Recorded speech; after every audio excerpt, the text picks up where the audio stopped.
Sometimes I dance to that music and sometimes I don't. What's up, y'all? Happy Tuesday.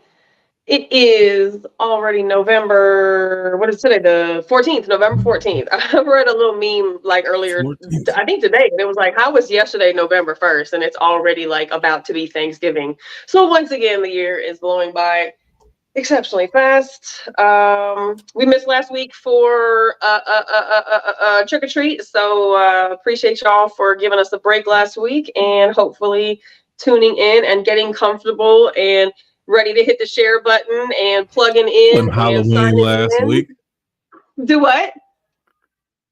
What'd you say? I said that wasn't Halloween. That wasn't Halloween last week. I Oh said that shit, my wasn't bad. 2 weeks Halloween ago. last Two week. weeks ago. 2 weeks ago. What did we do last week? We didn't do anything last week. Didn't do a show. That's what it was. Okay, so we missed 2 No, weeks. We missed probably. 2 weeks. We missed Being 2 lazy. weeks. We missed 2 weeks. We missed 2 weeks. I was really bugging. I was like, what did we talk about last week? We missed 2 weeks. No, we I think didn't. you missed 2 weeks. I think I did one of the weeks. No, I think you did like a random thing. Like I think, but we didn't do last week. No, Because remember, I was like, no, we didn't do last not week. last week, but I thought I did. But the week before that was Halloween. For the week before that, though. Well, that was Halloween. It was nothing. It was nothing Halloween, and then we had Pick a Post. Oh. We had Pick a Post. But anyways, what's up? We back. We're here. If you are commenting on the Facebook page and you are looking at the comment right now, say Facebook user, that means we don't know who you are. So there's something in the permissions between your app settings with Facebook and StreamYard that will not let you commenting on Facebook communicate that to StreamYard to tell us who we're talking to. So anytime we see Facebook user, we literally have no clue who we're talking to. So if you don't want to change the settings in your app, that's totally fine. You do not have to, but at all. You can go onto our YouTube channel. And if you watch the stream through our YouTube channel, for whatever reason, YouTube and StreamYard are definitely in better shape, and it'll just pop up as whatever your YouTube handle is. So your picture and whatever your profile name is will show up on YouTube. So at least we know who the hell we're talking to. So many times I want to know who posted what, and I got to go through my laptop trying to figure out who posted on my page or Freethinkers page or the YouTube channel to figure out who in the hell we're talking to. So it just makes it like wonderful when we know who we're talking to. That way when you say you don't care? If I'm arguing with you, then that means I don't discriminate because I don't know who you is. Right? You don't know who it is posting some shit. But I like to know who the hell I'm talking to. So the YouTube channel will definitely put your profile and your whoever. It picture don't even matter to me. See, and I like to know who the hell is saying certain things. I mean, and of course I go back and I'll watch it and I'll look on the page and I'll be like, oh, it was such and such, right? But like, I want to know. Anyways, and if you want us to know who you are, go change your app settings or go over to the YouTube channel. But welcome back. November 14th, Tuesday night.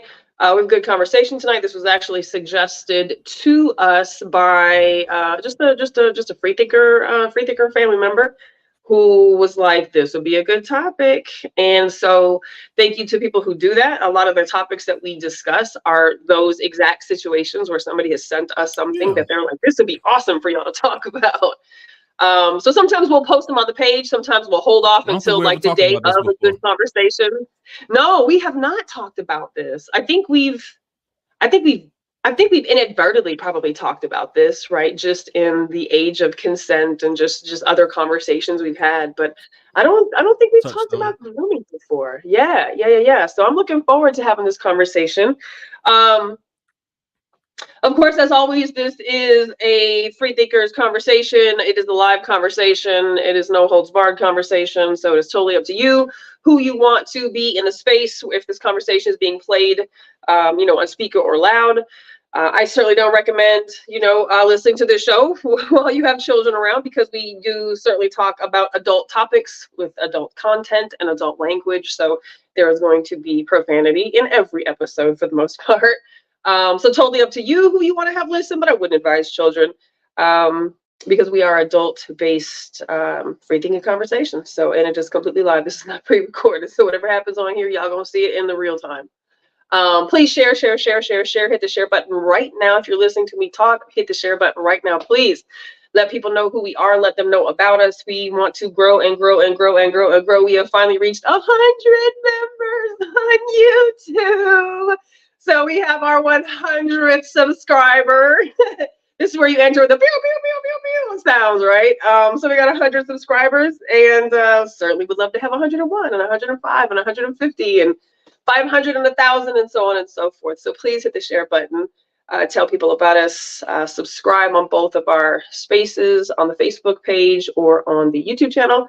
And just stay plugged in with us. Comment and share and engage and join us. More than anything, we want to see your face on here. We want you to join us. We love that people support us in the comments and chat. Like, we totally love you guys for hanging in there with us and engaging with us in the comments. But we want y'all to also come on here, hit the link, and join us live. And let's have this conversation. Let's see how we have this conversation with more than just me and Q. You know, we could do this all day, every day, but you know, we want to have, you know, a variety of perspectives. So whether you've never done a podcast before, or you're nervous, or that's understandable. You only go. I mean, you just have to try it one time and just see how you feel. And if you can't fuck it up, like, you talk, and you just happen to be recorded. So like, it's, you know, it's not scary. But it is a public video. So absolutely understood if you're a little concerned about, you know, identity and anonymity. I get that. Because these are not private videos. It's not a private group. It's not a private page. So it is definitely public. So whatever you do share on here is certainly going to be made public for the World Wide Webs. But tonight we have a conversation happening about the topic of grooming. What are you laughing at? You're muted. Can't hear you. Oh, basically, you was like, okay, yeah, don't be scared. But basically, yeah, you better be scared. But I mean, you don't have to be scared. Don't be scared. Don't be scared. Just be ready to have a conversation. If you could talk all that shit online, and you could talk all that shit on here, like, you know. And I'm not saying talk all that shit, but if you could talk all that online, you could talk all that in here. Like, let's have some grown-up conversations. Let's show people how grown-ups have conversations, right? Especially on a passionate topic. You know, coming from a variety of places. So grooming is our topic tonight, and definitely want to put up, you know, a trigger warning for anybody and everybody that this topic may certainly manifest some uncomfortable feelings, or some PTSD, or, you know, just some traumatic experiences.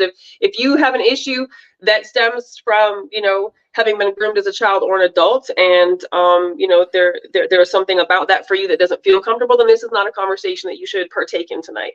You need to decide if this is a conversation that you want to hear. And definitely let me add on to that. You'll probably when I was thinking about some of this stuff, I think I'm pretty insensitive when it comes to a lot of these areas of grooming. So you probably be pissed off at me. I'm telling you that now. So, and I don't care. I'm just, you'll see where I'm coming from. But I did realize, like, I'm going to come off as very insensitive, not because of that. I'll tell you why I'm gonna be insensitive. But go ahead. No, that's really it. I just wanted to give a fair warning that this is the topic, and if this is something that you are, you know, having, you know, feelings about, right, that this might not be the conversation for you to listen to tonight, especially knowing, you know, that Q may ruffle some feathers, or if it's not a good time, if it's not a good conversation for you, then this is a great time to back out. If you are, you know, down to talk about the conversation of grooming, if you are open to having the conversation, have experiences, have, you know, something you want to add to this conversation, join, pull up, hit the button on the StreamYard link. So the link is always pinned at the top of the Facebook page. Hit the StreamYard link, and then boom, you come into the conversation. Let's have it. Otherwise, we definitely will we'll try to keep an eye on the comments that are being posted to be able to engage with you guys there as well. But it does get a little bit busy, you know, when we're going multiple different pages trying to keep up with everybody. So anyways, with that being said, I can't even read what P-Funk said. Let me see. I'm going to share. So if you give me just a second to hit the share button. Rah, rah, rah, rah, rah. Thank you, Brooklyn, for being in here. I see you. P-Funk, we see you. Stephanie, we see you. Thank y'all for joining the show, or at least supporting us today, tapping in, saying what's up. Hit the share button. And let's talk about some grooming. All right. So I'm not even really going to too much worry right now with multiple pages. Do you want to say anything else before I hit play on this video? Gives the definition or at least an explanation of what grooming is for people who may not be entirely sure with what the hell this word actually is or means. No, I just hope we can have a good conversation. I think there's a major lag between you and I, probably on my side, but it's like a 5-6 second. It's like a 5 or 6 second lag between me saying something and you actually hearing what I'm saying. Yeah. So hopefully it clears up, but we'll see. Okay. Say I'll go downstairs by the modem box if that makes it better. All right, so I'm gonna go ahead and I'm gonna hit play on this video. It's probably me. So I just did a screen recording earlier today. There was a woman who was giving her definition of what grooming is. So you're welcome to go to the internets, of course, and look up all this information for yourself. But bear with us. Can someone explain the gist of grooming? Grooming is a pattern of behavior, and this is my definition. This is probably not the dictionary definition, but grooming is a pattern of behavior intended to remove someone's boundaries, to lessen their defenses in order to be able to get them to do something for the other person's gratification that would make them otherwise uncomfortable, or that might be actually outright wrong. Play that again. Okay. Oh, I can't read. Where's the videos at? Oh, I can find it. Why is it not? Did it? What's it doing? Did it delete something? Can someone explain the gist of grooming? Grooming is a pattern of behavior, and this is my definition. This is probably not the dictionary definition, but grooming is a pattern of behavior intended to remove someone's boundaries, to lessen their defenses in order to be able to get them to do something for the other person's gratification that would make them otherwise uncomfortable, or that might be actually outright wrong.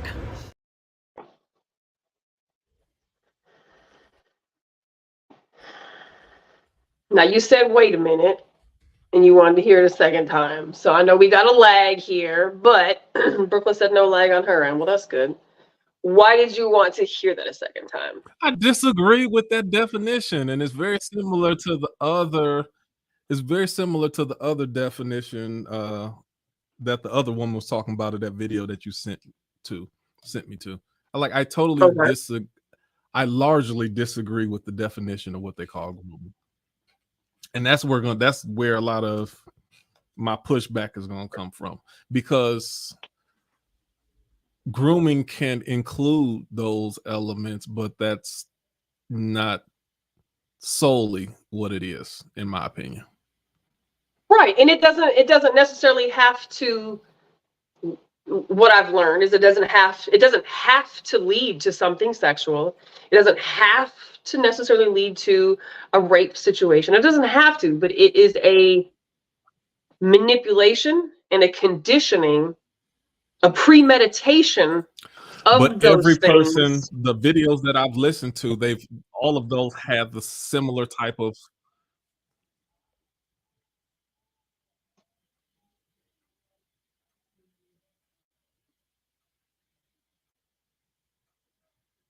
I think we're having some technical difficulties. I'm waiting because it's like a crazy slow lag on here.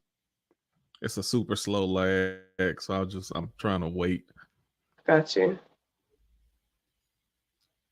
Brooklyn says no lag on her end. Yeah, you know what? I might grab my phone. I might go through my phone in a second. Hold on.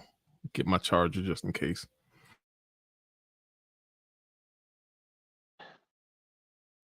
I'm very curious to hear what he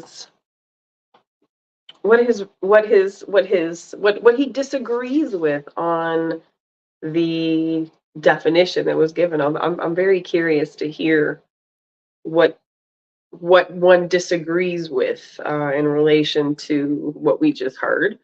Brooklyn, let me pull up what you talking about because I can't see.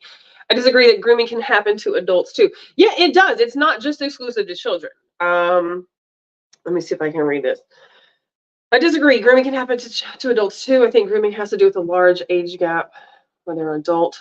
Absolutely. It is not just limited to children. I think that is where it is most common because children are often most vulnerable. But some of the stories that I had listened to today was very much about women, not just women, but these were just women's stories because it absolutely happens to boys and to men as well. But it was a woman who it was a pastor friend. It was just a very harmless, harmless person. And it started with just subtle, passive jokes that just turned into him creating a space where he, really tried to make this woman believe that she was going to need him. And she was in a weakened space and state. And she identified it very, very quickly on and, was able to not engage in any additional behavior or conversation or anything with this person, but was an educated, well-to-do, professional woman, and certainly was, in a position to where she was being groomed as well. So it doesn't happen to just children. You're right. I believe that to be true. It certainly can happen in the adult phase. Let's see what else you got over here. Well, man, I can't read this today. Yeah, so my issue with the video that you sent me is that the woman in the longer video that you sent me, it's like she tried to incorporate grooming solely with pedophilia and stuff like that. And like, that's your experience with someone who was from a pedophile who also tried to groom you into something that they wanted to do. But most pedophiles, most predators are going to groom. So, I mean, that is oftentimes how you end up getting your victims is by way of either grooming or you just snatch a motherfucker up and then you do to a child. But are most groomers pedophiles? Are most groomers pedophiles? But most people who believe in grooming, are they pedophiles? If you believe in manipulating a child for your own benefit, or you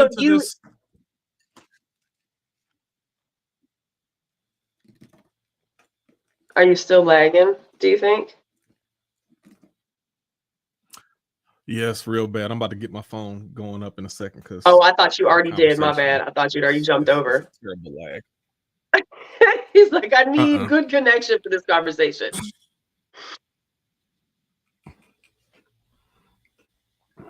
So the question was, are all pedophiles groomers, or are all groomers pedophiles? Well, so now we have to look at the definition of pedophile. I'll wait till you log in and log out. It's not all. I'm saying one can be true on one side. So when you're talking about pedophiles, then yeah, most of them do that type of grooming stuff because they gotta kind of you have to get your victim stage figure to kind of read the room, the atmosphere, to do all of that. But just because most pedophiles have a grooming process, how they do that, you can call it grooming, or you can call it filtering, funneling, finding out who's susceptible candidates for them. But that doesn't mean that most people who groom are also pedophiles or predators or a lot of that. There's a predator component to you. If you are a groomer, if you're a groomer, there is absolutely a predator component to your pathology of who you are. Whether you act on it and you sexually now are a predator to a child and you sexually assault a child, that may be a place that all people don't ever go to. But if you are grooming, you are a predator. You may not act on it with a kid, but you're a motherfucking predator. You have to be watched.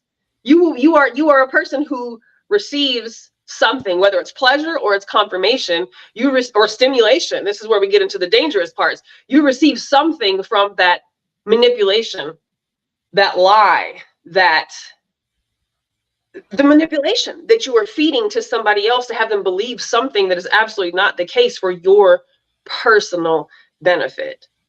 And we're not just talking about like a white lie, right? This is a predator.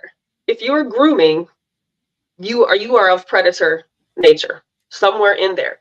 It's when do you act upon it?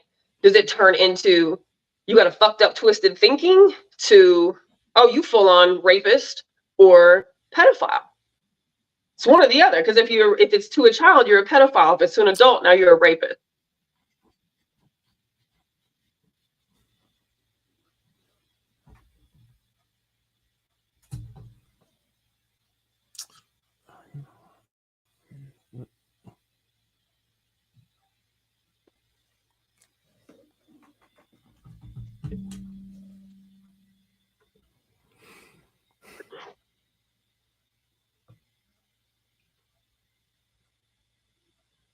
Howard says, firstly, words can have multiple meanings. Grooming can have both negative, typically sexual connotations, and positive, typically social connotations. Grooming your sexual conquest is not something we should promote, but grooming our Black children to become politicians, lawyers, doctors, entrepreneurs. Absolutely, agree. This is not the same context. Thank you. It's not just a purely sexual thing. Right. Oh, there we go. You logged in from your phone now. Get all this.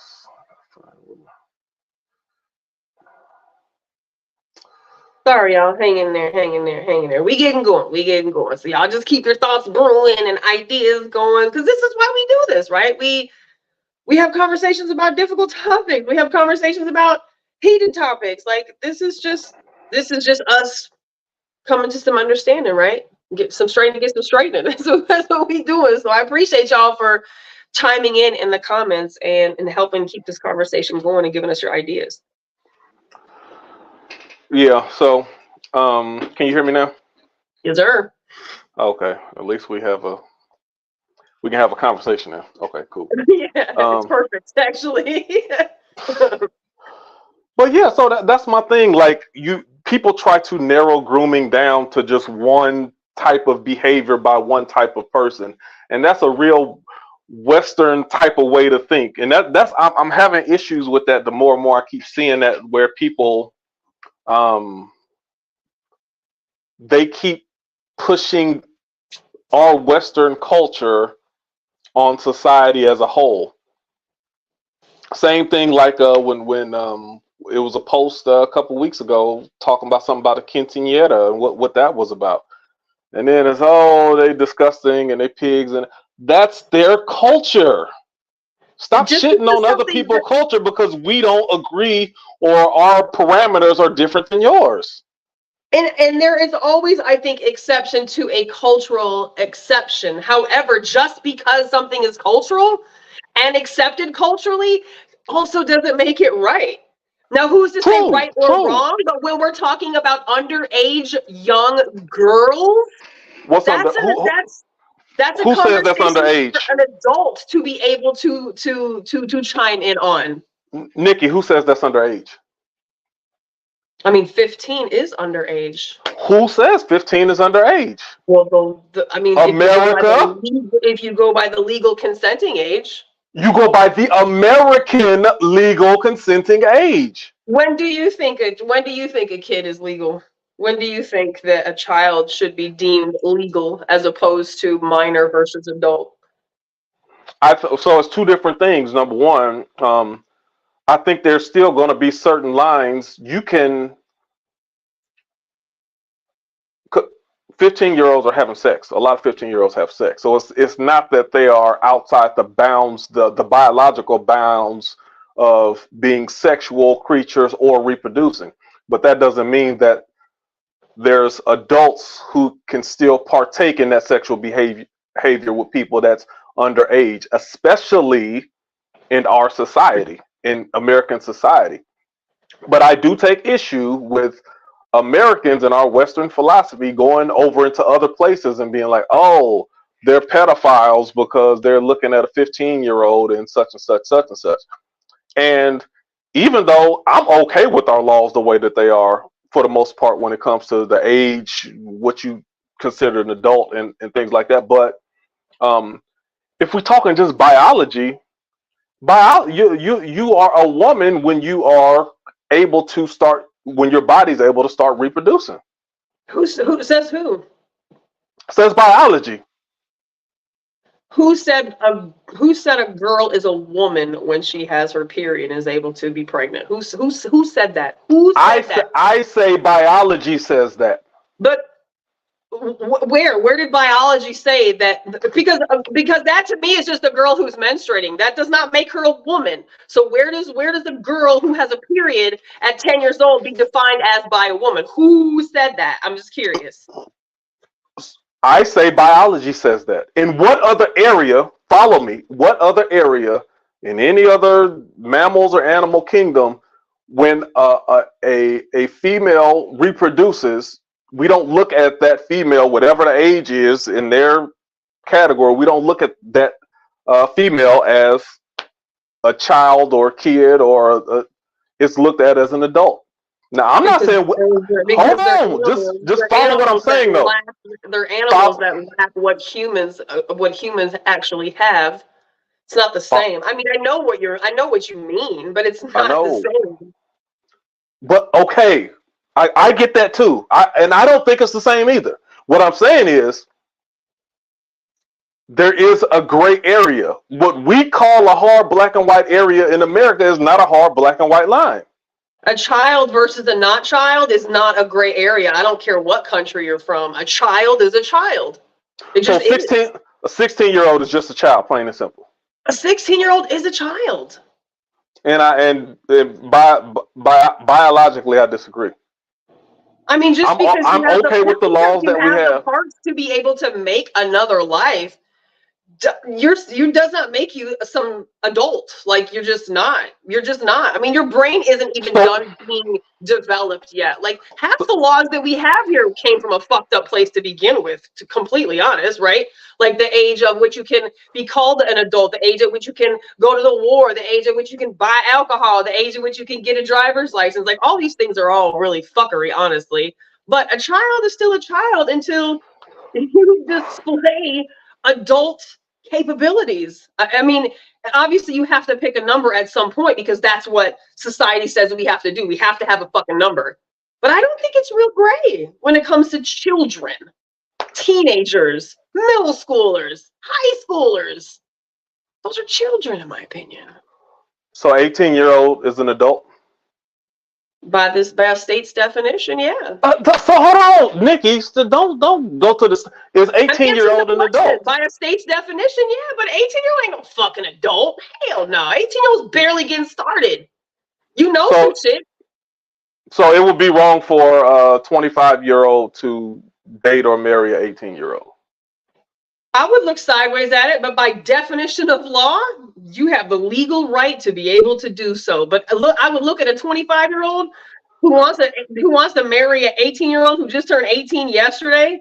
That's for me as a woman, as a 45-year-old woman who's been a daughter, been a sister, been a mother of a daughter. I'm gonna look a little sideways at that, and I have the right to be able to do that as a girl who's always dated boys, who's always been with men, and who at a young age had older men in their life. Like, I'm gonna look sideways at that. Now, I know that society says, oh, it's fine because she's 18 and there's a whole lot of motherfucking men who are gonna defend this until they die. But yeah, you can look at it a little funny to be that old talking to a girl that young. And today I can say that confidently. At 17, I didn't know shit. But at 45, that would not fly in my house. And of course, I can't do shit because legally my kid is 18. But that would be a challenge. You're not prepared mentally, emotionally, spiritually, or physically. In my opinion. Okay. So why do you think nature has set for us to be able to procreate at a certain age? It's a good question. This is a good logical question.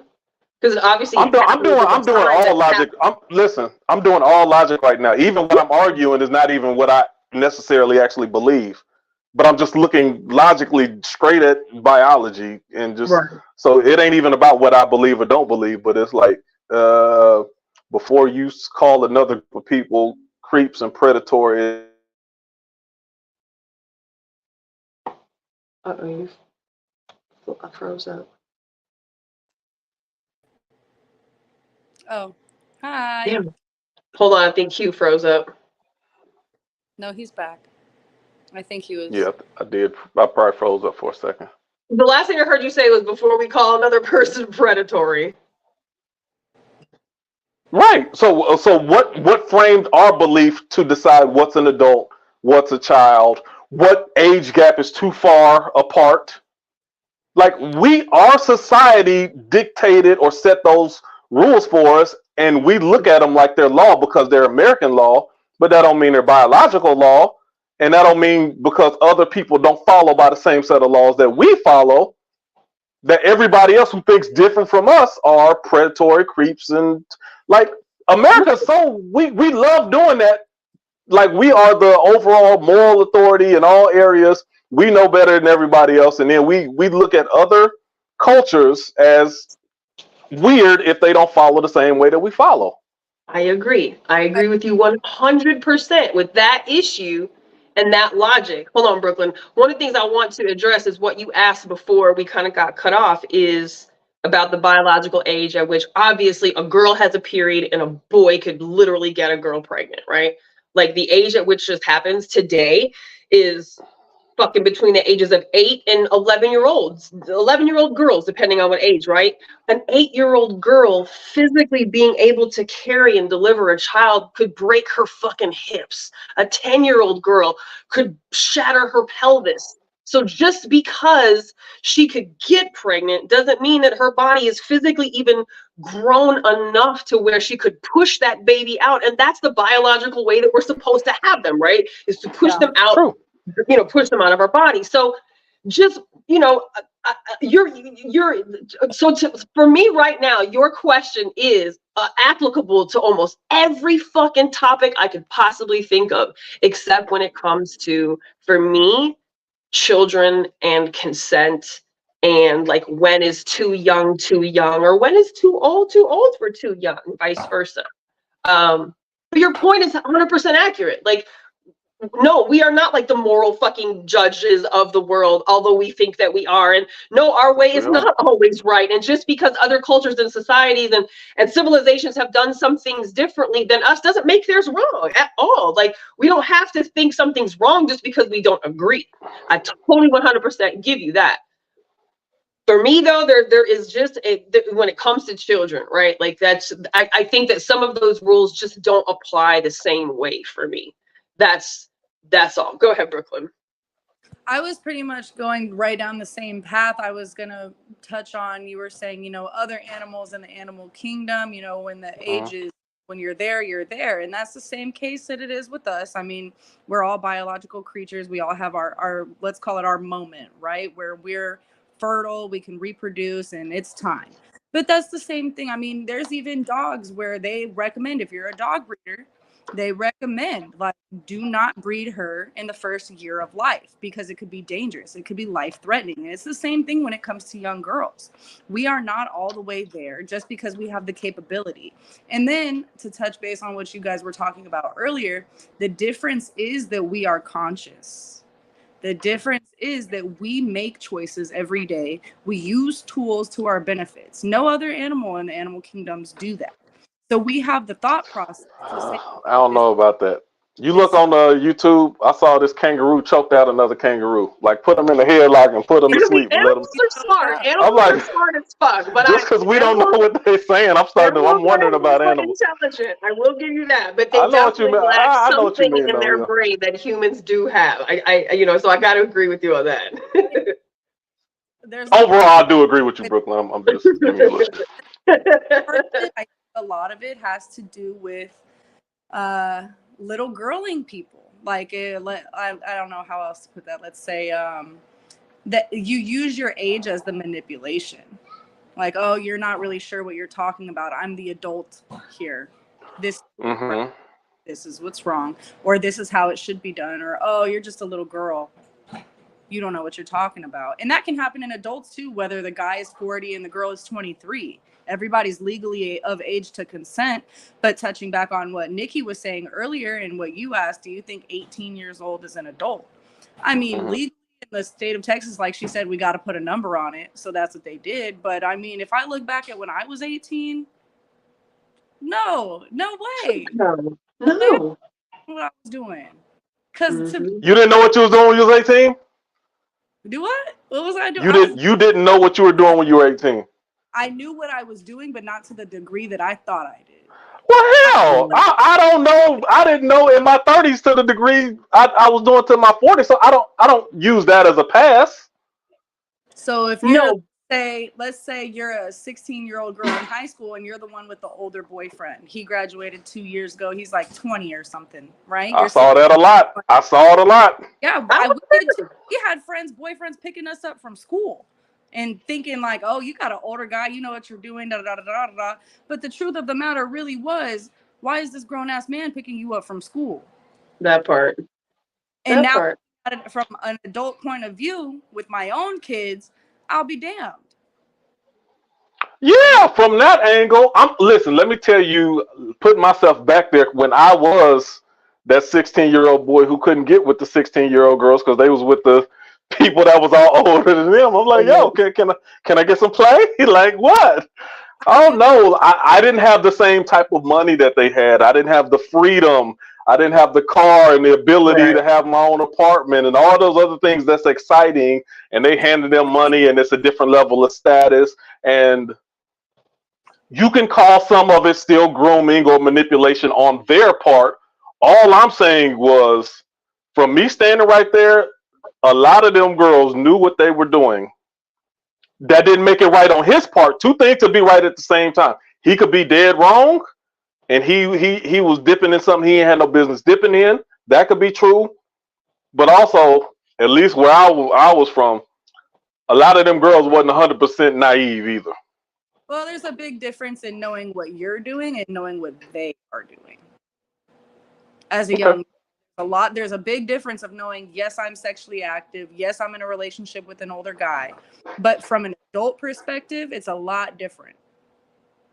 Like, why is this 24-year-old dude talking to me at 16? Is every 24-year-old woman realize he's a joke? Probably. Is his pool washed up? Probably. I have nothing to offer him. I can't even fucking vote. I don't. Like, why would you not want to be with a woman your age, closer to your age, older? I get it, you like younger women, but dude, you're already fucking young. All women in your age bracket are going to be hot women. Their bodies are going to be gorgeous. Like, they're still going to have great tits. Like, they haven't been, holed out by babies. Like, you can get a really good looking 21, 23, 25, 26, 27. So, okay, right? Thank you, Nikki. But this is my whole point with the conversation that we're talking about right now. People keep trying to lump everything that you're talking about, which I mostly agree with. They try to lump that into grooming, and they're trying to say grooming is this certain type of thing, whereas grooming happens all the time. I know people who groom, like politicians are groomed. I think when we're talking about children, we're getting more into the inappropriate sexual leaning part of grooming as opposed to professional manipulation, right? Because that is being manipulated, period, is some bullshit, right? I think but stick to the manipulation. People try to use, they're trying to grab in a whole other social function or operation and pull it into this. They're trying to pull it into a pool where I don't think it belongs. So, because like a lot of the stuff people saying, it's like, okay, that has nothing to do with a predator or a pedophile. Some of the stuff that people mention, like, yeah, that's just a narcissistic behavior. I know a lot of narcissists who are in relationships with people their age who do the same thing. Which can also, so it's manipulation, it's control. Those are literally on the list of like the six key factors for grooming. Is that is that control factor. So now I have complete control over the entire relationship. So it doesn't always have to be a sexual innuendo, not necessarily, but it is a dominance and a control over a relationship dynamic in which you fucking lied to get into it. And you created a dynamic in which this weaker, more vulnerable person has now had their mind Only when you're talking about adults who are preparing underage Right. children for a future relationship with them. Right. I So can there's give you that- 10 other right. examples of grooming that have nothing to do with that. So why would we use the term grooming in the same sentence when we're talking about predators and pedophiles? And like, it's not I this, think it just depends on the context, because you can I've be a only ever groomer, like used they were grooming saying. in this context. I've never used the word grooming to define anything else. Like even when Howard mentioned the other things like grooming black children to be politicians and things Right. like that, for me, that wouldn't be the word I would choose in that realm. So Oh, in we this do. I do instance, all the time. I've seen that in I don't. sports. Grooming for me, You know, somebody, their father went to college, played professional sports, and now they're grooming their son to do the same thing, to follow in their footsteps. When it comes to politicians or barbers, or any type of profession, a skilled profession where you have people in the upper Right. line, whether it's uncles or parents or siblings or someone who's in a mentor role. Yes, I hear that all the time. Yeah, I don't use the word groom, and generally when I hear the word groom be used, it's in this particular manner. Other words are used in those dynamics and in the spaces that I'm in. So but I can understand what you're saying to be absolutely true and authentic. If the word groomed is used in other ways, there's still a common denominator of manipulation when it's all said and done. There's still a common denominator of manipulation. Grooming something is molding something into something else. It's not naturally occurring per se. Like if I go get my dog groomed. Okay, if you use manipulation like you're using molding, then fine. But if you use manipulation for a term of deceit, then no, that's not 100% true. You can manipulate somebody in a positive way as well. That's what I'm saying, but I don't think she's using it, and she's not using the term manipulate in a positive form. It's all No. contextual. I think that depending on... Sorry, my phone rang. I think that depending on what you're talking about, it can be derived. Like people can figure out how you're using. Uh-oh. Somebody calling. You better answer that phone. I know. I'm not even going to do it. Let me get off the show. Go away. You better answer. But what the last comment that was up there said how we have great grandparents and things that have big age gaps. Yeah, Ashton said it. That's Yeah. DJ Casanova. That's the world-renowned Casanova. Yeah, I was gonna say I have a comment about that as well, because I think as generations go on, we become a lot more awake to specific things. Like I don't know how it works, but I know I've seen lots of movies where young girls are lying about their ages. I didn't grow up doing that. We grew up with, mind you, I'm 26, right? We grew up with the internet. I mean, we got it when I was probably like 8. We had the AOL chat rooms and things like that. And we were told from the get-go, stranger danger. Like, don't ever talk to anybody online. You don't know them. Don't add friends on Facebook. Don't do the MySpace thing. Like, don't talk to people you don't know, because it could be someone that you don't know. But also, as far as that goes, it's not common in my generation to see such big age gaps. You only typically see it with people's grandparents or maybe even with their parents. And the biggest age gap I've ever seen to date has been like 8 years, 9 years of my friends' parents or family members that are married or in things like that. But I know that like my kid's dad, his grandparents are old, but they have like almost 14 years between them. Wow. That's not something that I see. I don't see men 14 years older than me walking up to me and me going for it, for one. That's just not something that I see myself doing or any of the women that I surround myself with.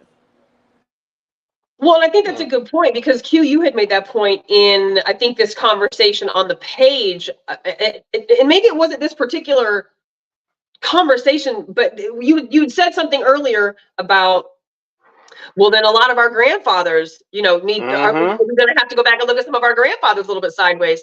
And I, you know, and one of the things that I think about when I hear a statement like that be made was, yeah, my grandmother, I think, was 14 and pregnant as well. And guess what? My fucking grandfather was a child molester. Like, he actually was a fucking pedophile. So like, what does that mean? That means that this shit happens. And just because it was okay didn't make it right. Just because my grandma could be married at 14 and start having babies to work the farm and till the fields and do all the things that you had to do around the farm to be able to survive, because my family was poor as fuck. So you had to work a field somewhere. Just because she could get pregnant at 14 and have babies at 14 and get married to a fucking man at 14 didn't make it right. Just because our granddaddies came from a culture that married 12 and 13 and 14-year-old girls and got 12-year-old girls pregnant and nobody fucking did anything because it was Uncle so-and-so and brother so-and-so and pastor so-and-so and so-and-so.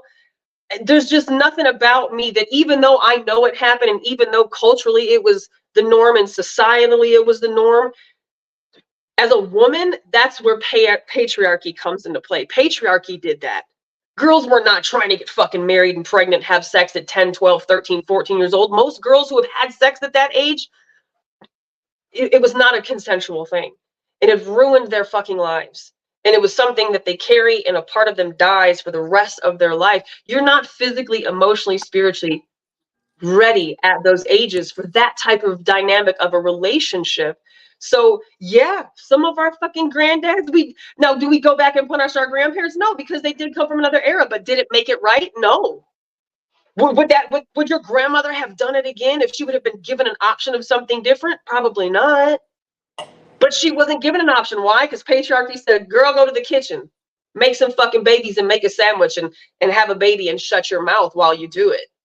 And have some more babies and keep shutting your mouth, and let me keep whooping up on you and keep having some more babies and keep shutting up. That doesn't make it okay. But so yes, I know that it was a standard, but I just don't know how that could even remotely be a standard. So I have a strong, I can't, it's hard for me to comment on what you're saying, because I see a huge discrepancy between, first of all, 10-year-old and a 10, 12. That's when your body isn't even fully developed. Then for a grown man to be attracted to a child who hasn't even had their body be developed. But she had a period, so she's a woman, right? No. If your body hasn't even actually developed, I mean, you can be 25 and never have a period, and your body's still your body. I could be attracted to you. We don't. That's the part that we don't even know. You know, we don't technically know about when you're having a period or how often you do it or whatever. But to me, 10, 12, that's even between 13 and 16 is a huge difference. So between, you said 13 to 16. Yeah, like, I mean, huge, a world of difference. So those are, I can't put those in the same category. I said this on a show a long time ago. I hate the whole blanket statement of rape and even statutory. Like, there's no, you can be labeled. I know people who were labeled as a rapist when they were 19 and the girl was like 16. 17. 16 or 17.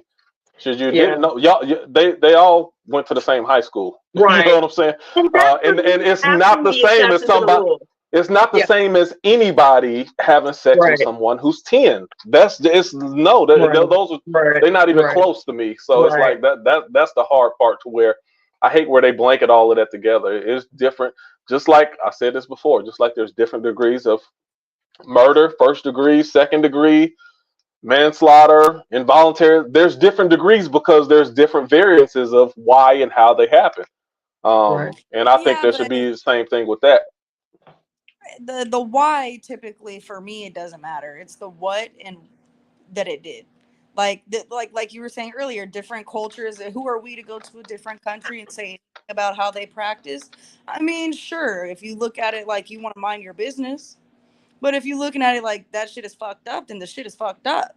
I mean, the whole point of a quince is to trade your daughter to benefit your family. And a lot of times it did have to do with purchases that benefited the family. Sure. That doesn't make it Sure. okay, though. That's still a little girl. A little girl who is being groomed. And there's a lot of little girls celebrations And that's where multiple girls are people being involved in groomed. that type of grooming. At that point, it's a societal grooming to make you aware that this is what is expected of you and make it seem like Sure. it's okay. Not. So my question is, why, I don't want to say it like that, but why are we talking about that with that age when it's clearly, at this stage, it's clearly wrong, it's legally wrong. You legally cannot marry a 13-year-old or whatever like that. And in a Leah case where your parents have to sign off on that, Sorry, then y'all. you should have a conversation with the parents immediately, right there anyway. But we're talking. So let's go into legal grooming, which. Oh shit. They'll see. There he goes. He's a legal grooming. They say click. Did it blank out for you too? Ooh, Yeah. Got it. All right. Oh hell, it's this child abduction. Look, we had this conversation. We're not supposed I know, and I'm saying a little prayer for the baby right now. Lord bless her. Yeah. I know. Somebody find that baby. Somebody find that baby. Y'all quit taking the babies. Tripping with their baby mamas and daddies, and people are taking kids and shit. Yep. Get them back. Keep the baby safe. Watch over. So in cases where they're being prepared for a certain age. So, okay, you're 16 now, and we're preparing you for when you become of age, then you can marry or select this person, or they select you. Like, that's where I feel like the lines blur, is where you're talking about legal grooming. For me, in my head, grooming is done by pedophiles. Do all pedophiles groom? No, some get right to it and are just evil. But is it a tool that's used by a lot of pedophiles? Yes. I solely think of it that way. Sure, but how can you only think of it as adult situation? And I'm like, you know it happens all the time? For sure. Sure. You can use scam if you want to use scam. There's a lot of people women get people overseas. You want to get your green card? All right, let me get you set for America, this and that, and I'll bring you over here when you're ready to come over here and marry me, and you adapt to our society. But yes, absolutely, 100%. I think it's a manipulation, but I don't think that it's in terms of I don't know. I just feel like in an adult context, sorry, my dog is next to me. In an adult context, I feel like it's a matter of scam / manipulation in a different context. Because at that point, you are an adult, you are a growing mind every single day. You should be knowing like this shit is foul or this shit is wrong. And like I say things all the time. That couldn't be me. Wouldn't be me. That's my issue, Brooklyn. Because I'm glad it's not you. And I'm glad it's, I don't think it should be you. But what works for us is not for us to look down on other cultures and the way that they do things and say, "Oh, you guys are despicable. We don't operate that way." I have an issue with that. To a certain degree, yes, but just because a culture has deemed something culturally acceptable doesn't mean it's personally right. Just because in certain areas, yes. Just because grown-ass 40-year-old men can take on 12, 16-year-old girls and marry them all doesn't make it fucking right by those 16-year-old girls. In a book doesn't make it right, yeah, because a man wrote it. In law doesn't make it right, yeah, because a man said so. But did a girl say? And a lot of people will look at y'all like, you stupid Americans. You talk about commitment, and your commitment ain't worth crap because y'all give all these vows and promises and commitments to each other, and then you'll break up in 11 months later. Like, how are you to tell us what works for us when clearly the way that you guys operate don't work for you at all? Because you make all the promises in the world and go back on them and within less than a year. Right. So what do we say about that? I mean, Like, that doesn't have all anything y'all to do, talking about convenience. that doesn't have anything to do with a underage mentality and an adult mentality trying to mingle some type of harmonious relationship out of this. I want to read the seven stages to grooming, because I think understanding what, I guess, in the sexual content a groomer does to be able to stay in their position, maintain this position, this title of a groomer. Number one, the first thing they do is they identify their victim. So this is your predator. I am picking out a fucking prey. I am identifying my victim. That's the problem. See, that's the problem right there. You see that wordplay off the top. You're calling them victims immediately. Victim? That's predatory. Identifying a victim. I got me one. If you're both adults, then if you're both adults, then how is that identifying a victim? How is this person automatically a victim? It's a, so let me finish. In the eyes of the person who's making these definitions, then that's Go ahead. Listen to the other 6 or 7, just the identifying of the victim is part 1. So you've the way that they phrase that tells me their mindset already. Okay, so number 1 is identifying the victim. Number 2 is gaining trust and access.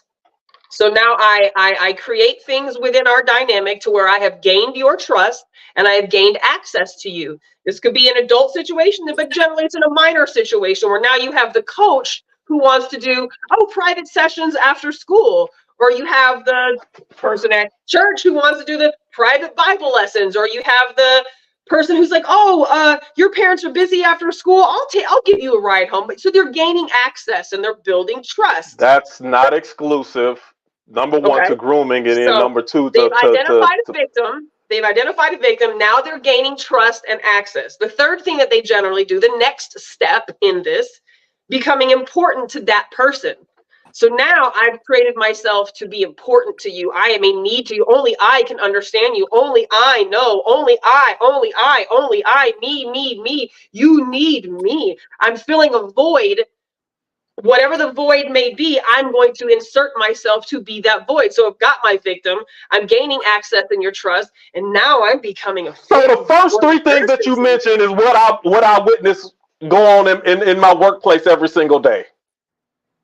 You can say the same thing about people who suck up to the boss who look for a promotion.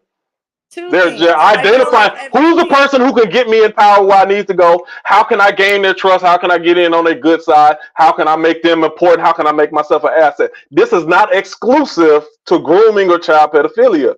That's what I'm saying. Like, now the next things that you about to go into, now you just about to get into some narcissistic things. Okay, yeah, I know plenty of narcissists too. Well, yeah, we all do. You could do that every day on the street. You can finesse your way into anything you want to finesse your way into by doing that. It doesn't have to be necessarily, pedophilia. But I also think grooming primarily happens in situations of where there's a mentor or somebody that is to be admired. See, but now watch these other 3. Watch the next 3, because they're going to speak toward the agenda that this person is talking about versus what general grooming will be considered. Keep going, Nikki. So you've got identified a victim. Now you're gaining trust and access. Then you become an important person in that person's life. Then the next one is you begin isolating them. So you find ways to where you can have separate time, individual time with this person, just you and this child, just you and this individual, your victim. The next thing is you begin creating. Hold on. See, they went too far. Begin isolate. That ain't got nothing to do with grooming. Yes, it does. You have to get you can't fucking hunt a deer with 9 million deers around it. You got to get that motherfucker over here where ain't nobody else around. You got to get your target. You got to get your victim away from the pack. So of course you have to isolate them. I'm going to take you swimming. I'm going to take you to the park. I'll babysit for you tonight. Sure, I'm available. Your parents can go out and they can go have date night. I'm a good coach. I'll hang out and babysit with you. Now, does that mean that every coach who's babysat's a pedophile? No. But if he or she got there by steps 1, 2, 3, 4, and 5, we got some fucking red flags. These are the adults you probably don't want to raise your children. It'll just be us. Let me rephrase. Let me rephrase. That is not exclusive to grooming. It's not. If it's Like I said, if the if only it's gotten if it no, has Nikki, preceded the other that's things, we're gonna keep getting stuck on this conversation, because if the only way you identify grooming is with the older person dealing with a younger underage person, I'm going to disagree. I disagree with the premise of what's being talked about. Like I said, there's dozens of ways that a person can groom another person. So I'm going to disagree that you got to isolate someone in order to get them to, in order to build them up or prepare But them think for about it. whatever profession Even if or it's whatever positive. area or arena that you want them to be in. I'm going to Even disagree if with it's that. a positive grooming where you're trying to mold You don't have to isolate them. future. No. No, you don't have to, but it would be most effective. It's most effective for predators and pedophiles. No, if you are my coach and you're trying to get me to down some skill that you think that I need for the next upcoming game, the best bet that I could possibly do is get some one-on-one.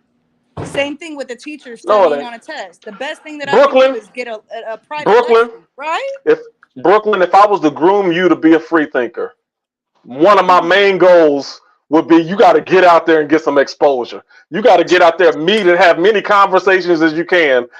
Only having a conversation with me is not going to get you to where you need to be. It's going to keep you boxed in. We got to get out there, get out on the streets, and have some conversation. But if you were to be teaching me no, that's what I'm saying is my context and Nikki's context is not the same context. I'm gonna keep saying that. I'm speaking from a positive angle. If we're grooming somebody to be the next mayor or president or whatever, isolating is not necessary. That's not as well.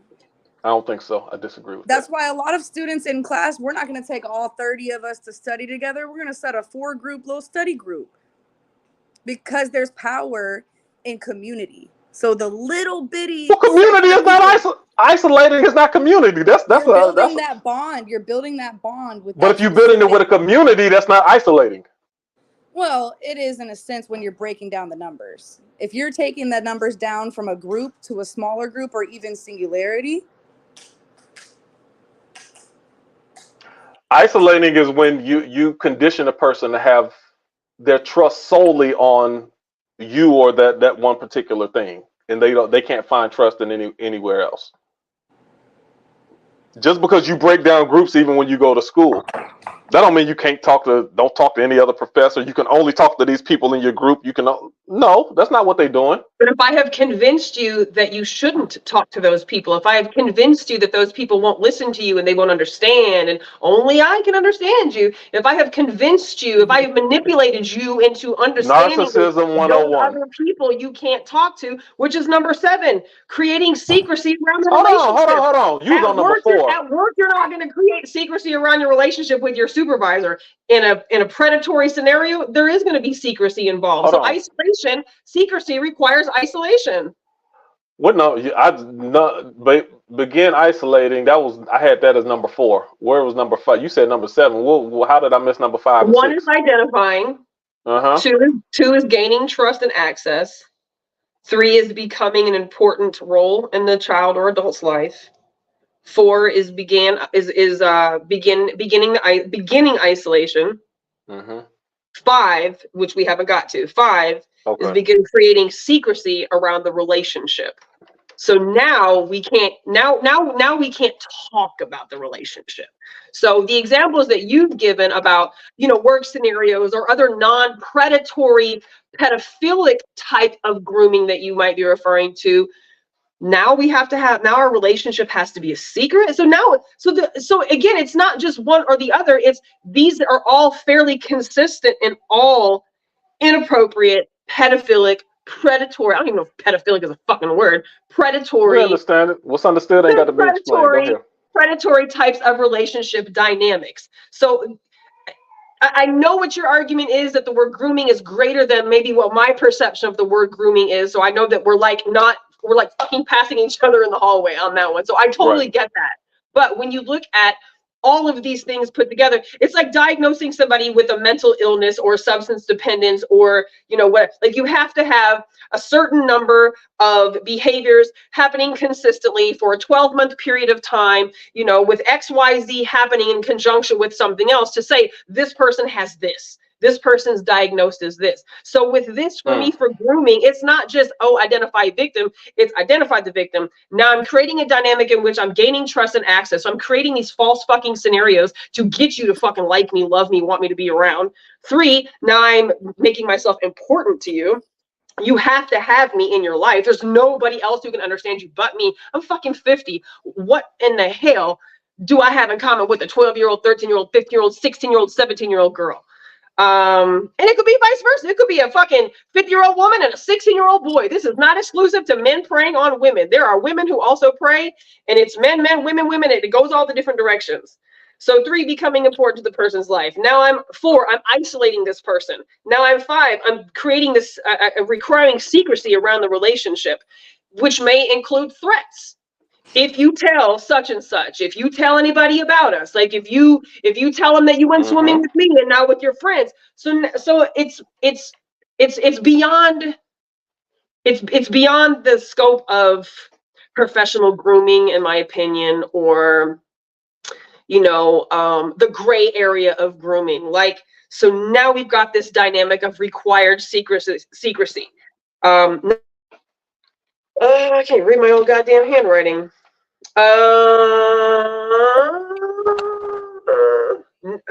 Don't tell now you. you start to sexualize the relationship. So now maybe it's like the shrug on the shoulder, or it's the hug, or it's a sit on my lap, or it's a spend the night at my house, or it's a having to creating scenarios in which a child could be, or an underage person could be undressed, going to the gym locker room. Oh, let's go work out. Let's go to the gym locker room. Oh, let's go to the sauna. Let's go to the pool. So now we're creating environments in which I'm taking you places, or I'm putting you in situations as your groomer to where you're going to be physically undressed.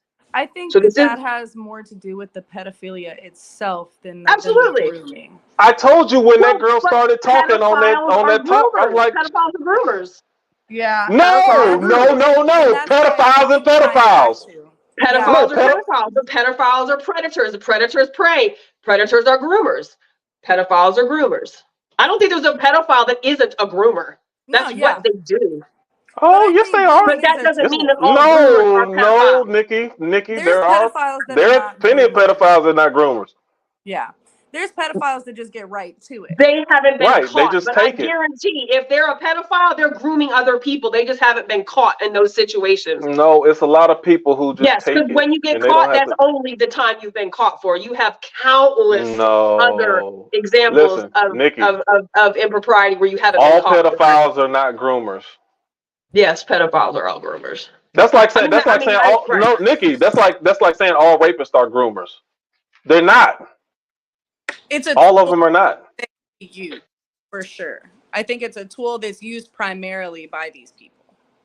For those who play the long game, then yes. But like you said, Brooklyn, a lot of people, they're not playing the long game. They just taking it. Everybody not groomers. No, everybody isn't a groomer, but I believe that all pedophiles are groomers. No, yeah, that's what I mean. There's a lot of pedophiles and rapists who just take it. Right, but that's just right. But you don't just wake up one day and be like, all right, I'm finna rape and take. No, you're a rapist, but you don't groom people to get what you want. There is a premeditation, there's a pre-contemplation. There's a lot of places that you go to before the act of actual physical violence against somebody. I know psychology of people. Like, that doesn't mean to say that, again. So I'm of the believing party that all pedophiles are groomers. There is a groomer mentality in them to be able to pick their victim and go on with the rest of this list. So 6 is sexualizing the relationship. The last one, 7. No, 6, 7, 4, 5, 6, 7. Let's see. I can't read my own fucking language, my own handwriting. They play on the kids' curiosity. So this is what okay, so 6 and 7 is sexualizing the relationship. And then 7 is controlling the dynamic. So the very last component is controlling the dynamic. So now you have full control over the person, the people, the places, the things, the situations. They're not telling, they won't tell on you. they're either so afraid or scared that they can't. You've threatened them, you've threatened their life, you've threatened your own life. I'm going to kill myself if you tell. We're going to run away. I have to run away. So I mean, this is not a normal person. This is not normal. This is not normal behavior. So this is, if you look up, the 6 or 7 stages of grooming, this is pretty much which comes back in a couple different words, but this is pretty much what is defined as by groomer.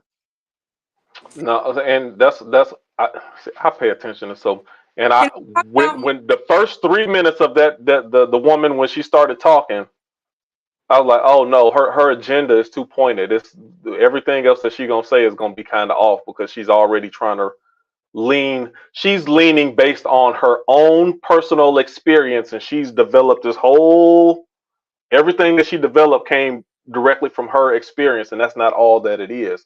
And I'm like, listen, like I will, just looking at this, forget all the labels and names. If you tell me about somebody who identifies a victim, then they gain their trust, becoming important to that person, begin isolating, begin creating secrecy around the relationship, threats, sexualize the relationship, controlling the dynamics. Without any labels, the first thing I'm thinking of when I see this is like an uncle within the family, somebody who's going to be around like a long time, because that's all you got to do to control. Because if you just having sex and leave, then you don't have to control dynamics and do other stuff. But it's somebody that's in your circle. It's a narcissist, someone who like has to be in control of a relationship at all times, or somebody who's a pet. I look at a pedophile. Looking at this, groomer doesn't come to my mind when I look at this. I see pedophile.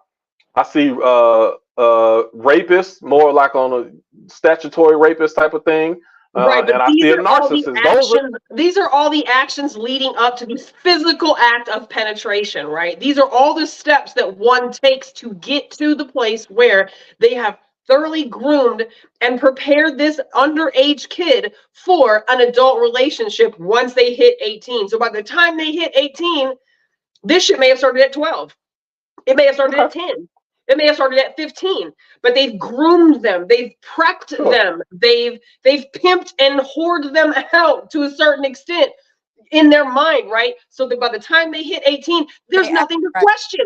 We've been touching each other. I've been sitting on your lap. Like, you've been, giving me massage. Like, this is not inappropriate. So by the time they hit 18 years old and the world is like, oh no, fuck that. Like, she's been living in your house since she was 14 years old, and now at 17 years old and 366 days, now all of a sudden she's your fucking wife. You've been waiting for her to turn legal age so that it's right on paper, but you have been fucking grooming her mentality and desensitizing her and exposing her to something, or him. I don't want to just keep saying her. It could be him too.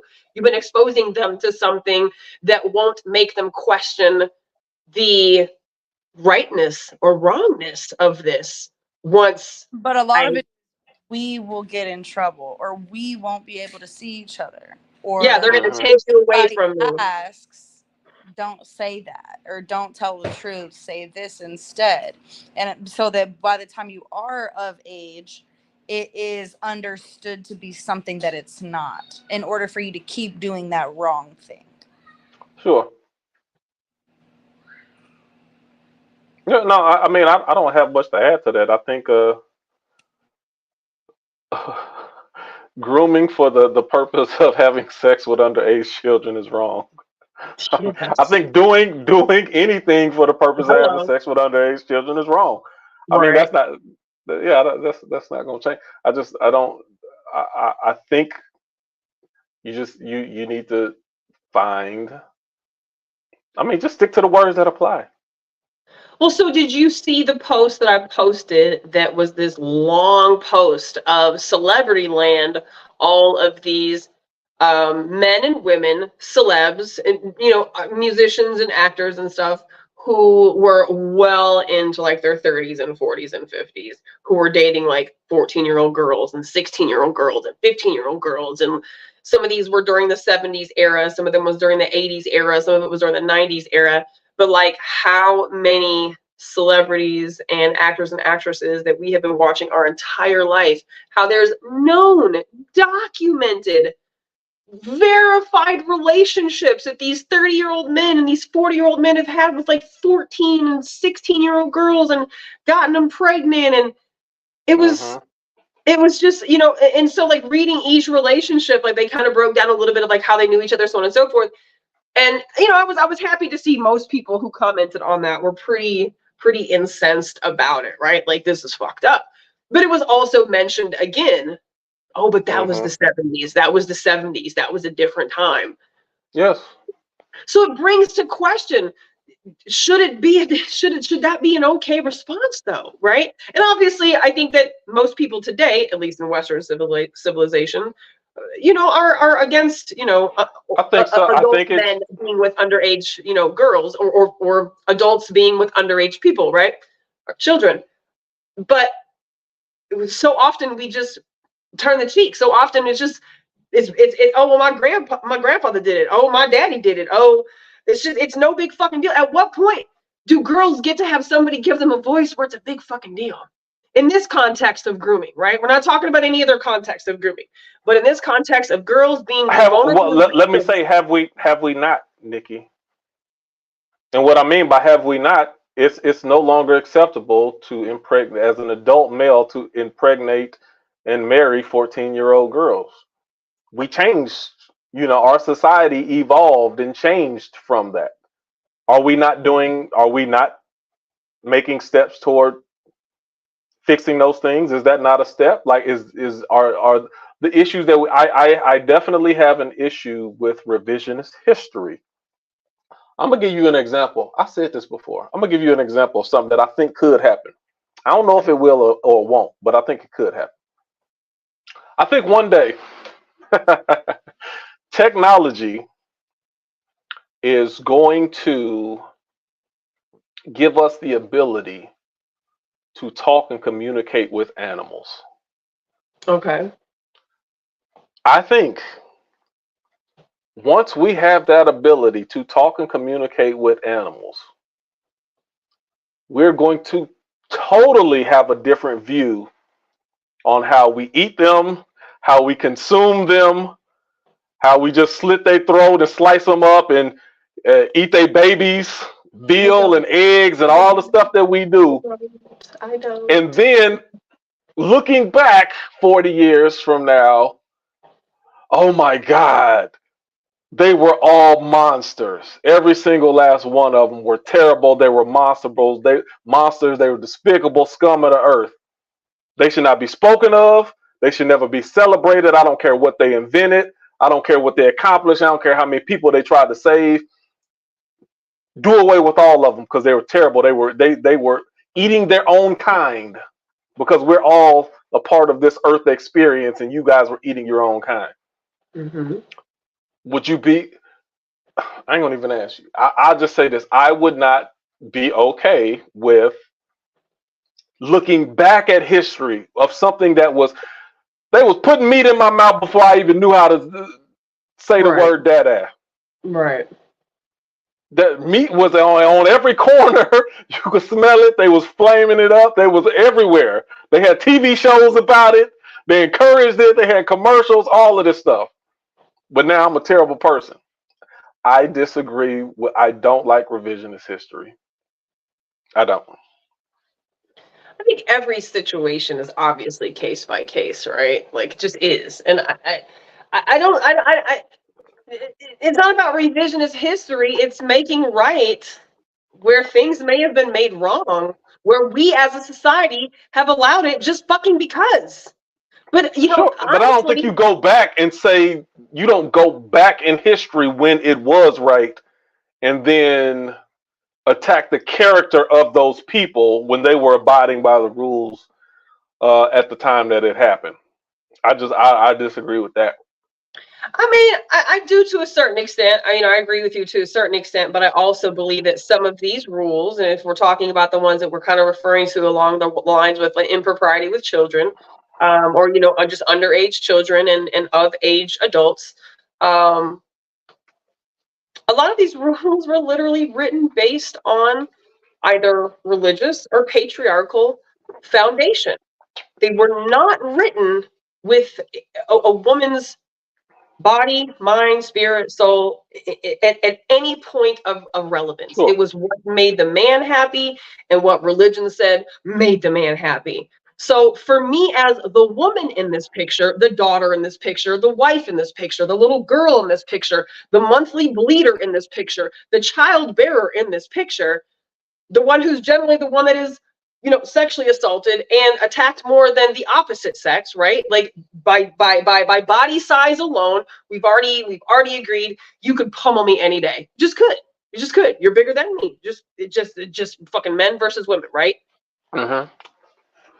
So if we go all the way back, we got to go way back before that. And that for me is also kind of like the conversation about religion, going way back before that and deciding at what point, just because a man somewhere said that this is a rule that we're going to abide by, who did that benefit?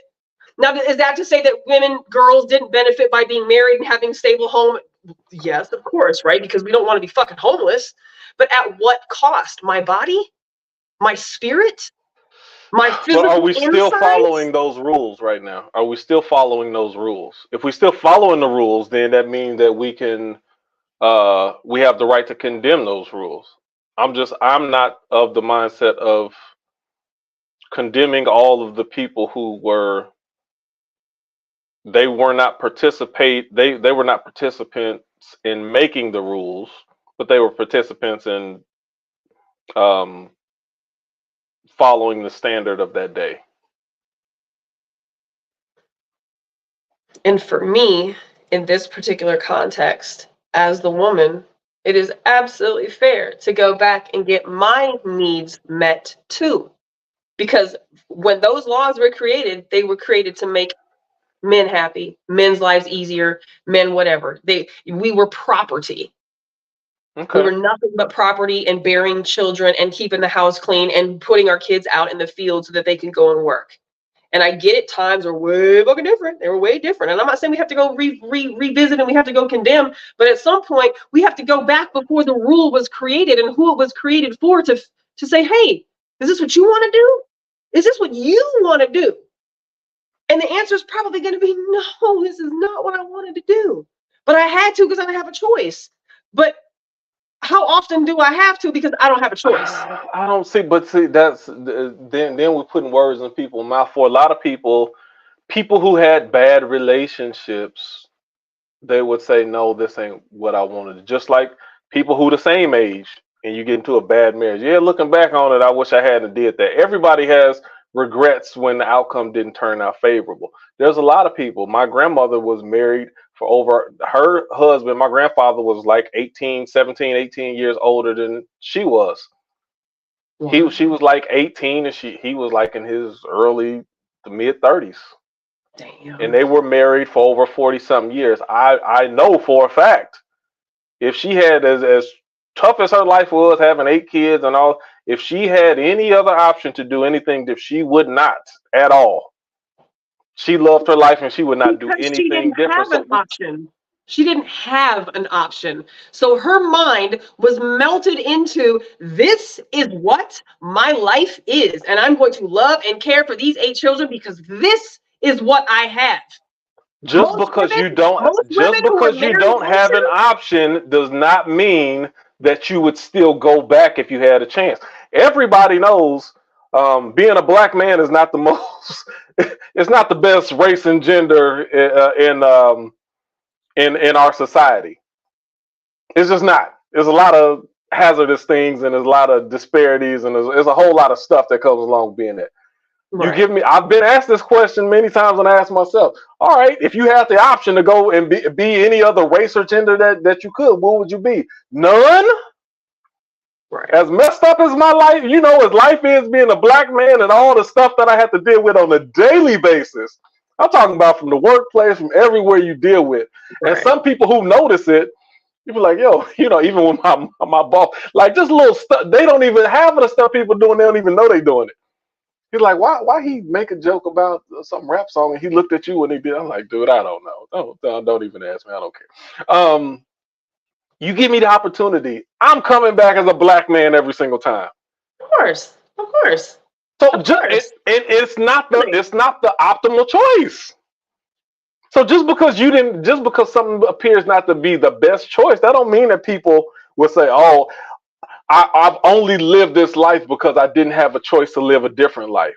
Many people will say, "Yeah, this is I had to make do with what I had, but now that I'm toward the end of this road, then I wouldn't have it any other way." And you can't always put your mind and your free mindset in the mindset of someone who think about, and that goes with everybody. At that time, girls from the time that they were little wanted to be married. Again, I'm not saying that's right. Please Because don't understand what I'm saying. patriarchy forced that down our Sure. throat by way of videos, movies, Yes, cartoons, yes, religion, the schoolhouse. Nikki. So we were Patriarchy and groomed, we religion were force those groomed at things down very their young throat. ages. We I were know, but groomed at very listen. young ages. Yes, it was forced down their throat by patriarchy, religion, this and this and that. But if you speak to that mind, a lot of them will still choose the same choice that they had. I beg to differ. Because they have you beg to differ because you're talking as a free thinking, free minded, new age person who's had a different level of choices. I speak from a woman's perspective. I don't think it has anything to do with being a free thinker as much as it does with me having a woman's life perspective. Period. I'm the one that is penetrated. I'm the one that has the Nikki, children. let me. Women are the. There's not. Women and men are not Nikki, the same. They're not the same thing. It is not the same experience. You don't Just even like have to use men and women. Listen to what I'm telling you. I can tell you this from a different angle. Me being a religious person or come from a religious background, you would think the average person would think, oh man, the new technology age. Before we followed what a person said and we followed what organizations did because we didn't have any other information. We didn't know any better. But now that we have the freedom to choose other options other than just the religion that's put in front of your face or on the corner. We have the freedom to believe multiple things. We have the freedom to do our research and not just listen to what one individual tells us. We got all of these freedoms that's at your fingertips. Not only at your fingertips, people are telling you about it. You would think that a lot of people would be like, oh yeah, I would like to try something, and they don't. They don't. One of the biggest mistakes that I make is at the eyes view, at the ears, it's right there in front of you that people will want to be free, and that's not the case. Some people like where they're at, and they like, oh, what the Aaron Neville? If it feels this good being used, then just keep on using me. He's like, well, look, I'm all right with it. And and so to each his own. But that's what I'm saying. That's all I'm saying. Each person got their own. That's what I'm saying. Right.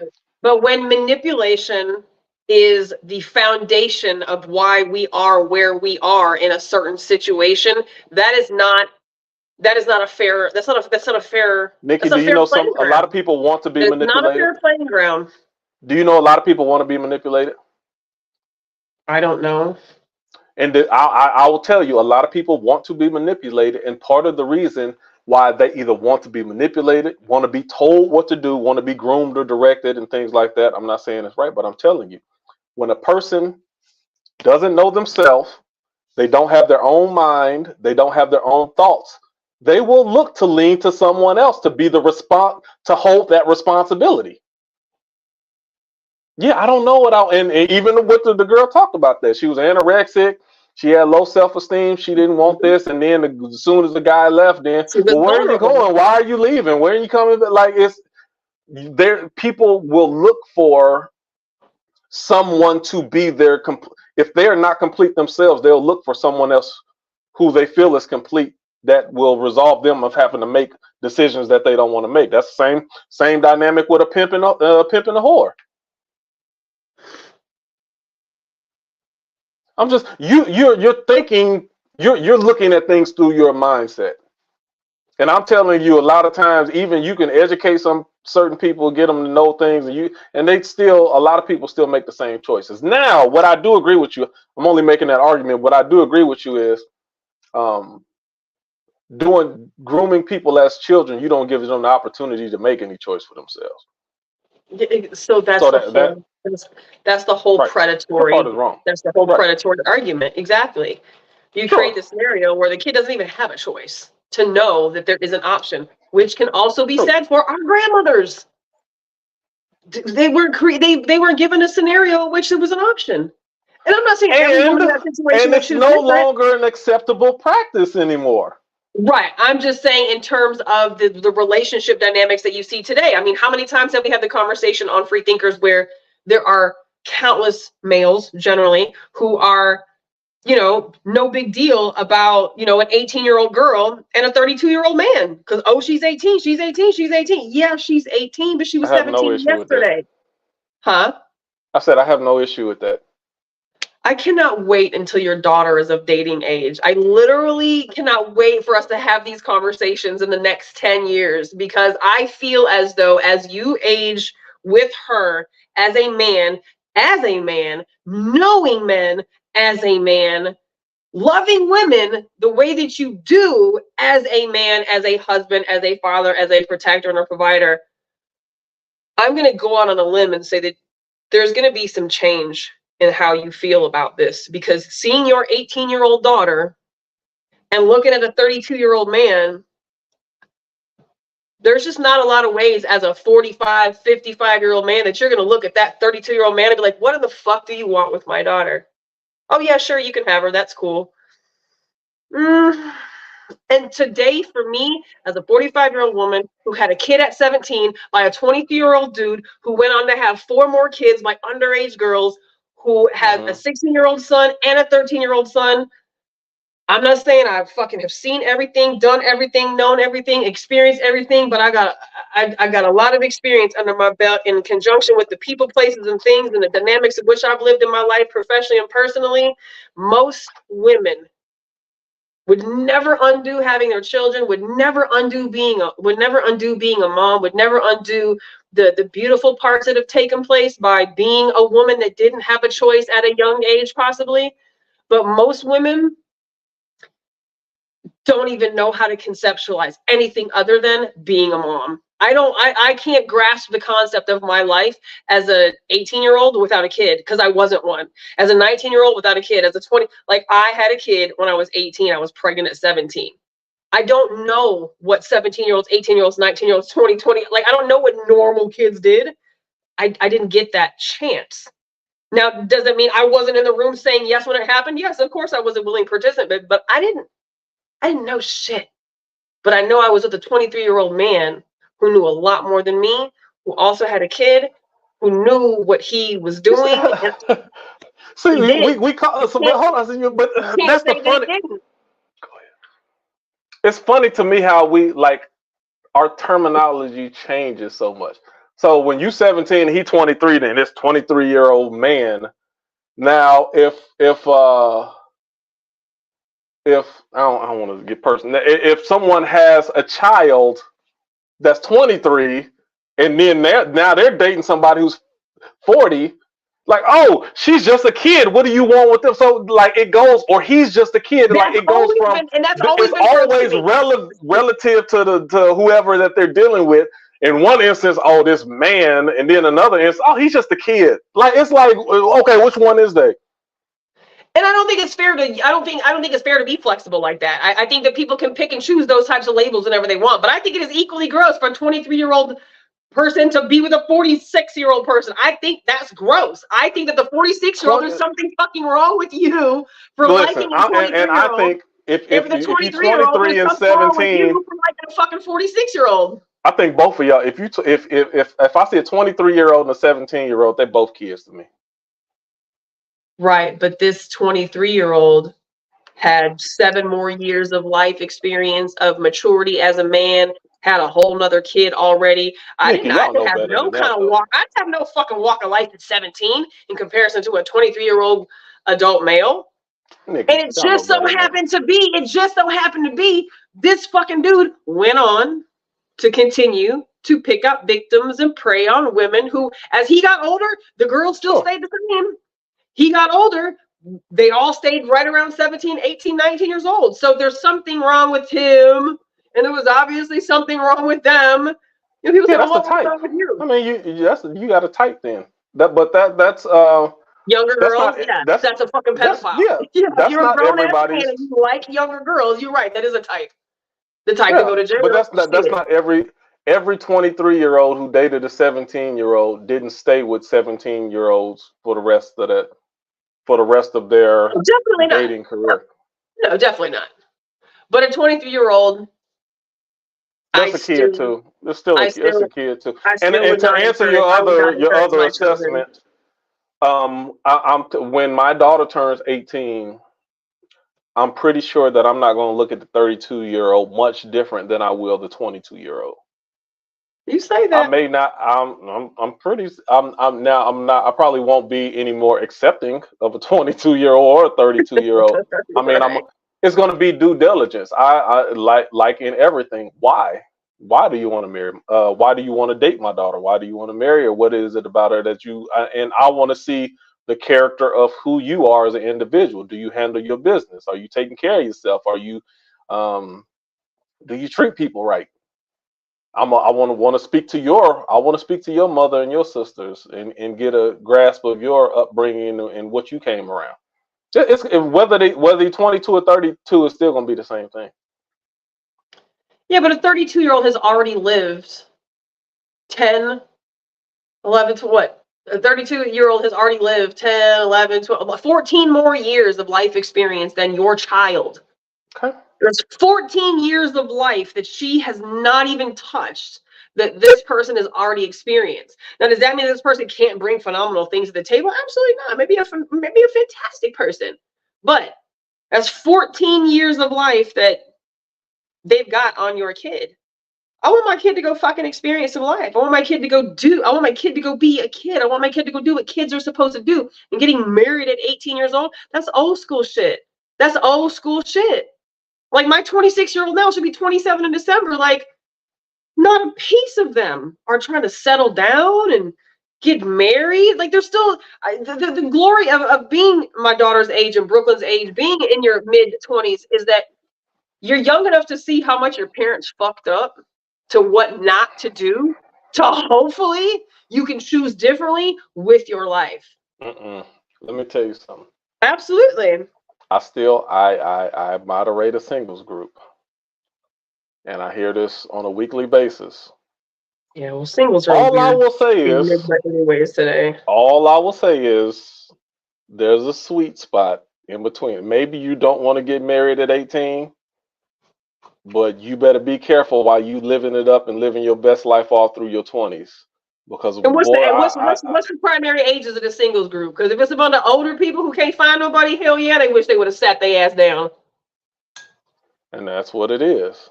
But you know what? A lot of them people, you have a lot of people who, of course, had relationships, had divorce that didn't work out. And you have a lot of people who they was cute and their body was banging and they was living their best life all through their 20s. And then they looked up and you look up and you're not the youngest thing in the room anymore, number one. Number two, you find out that all of the men who were relationship material went ahead and got married 5 or 6 years ago, and now they already in full family mode. So the rest of the people who's your age now, they're also in their 30s, late 30s, but they're looking at people who in their late 20s, or you looking at people who ain't trying to settle down and ain't about that committed relationship life. So there is a window that if you don't capitalize on it, then it will pass you by. Sure. So I mean, I would just be careful with this. Oh, just live up your best life. It's okay. Okay, yeah, you got take a few years. Take a few years. But then how long does it take for you to live your best life?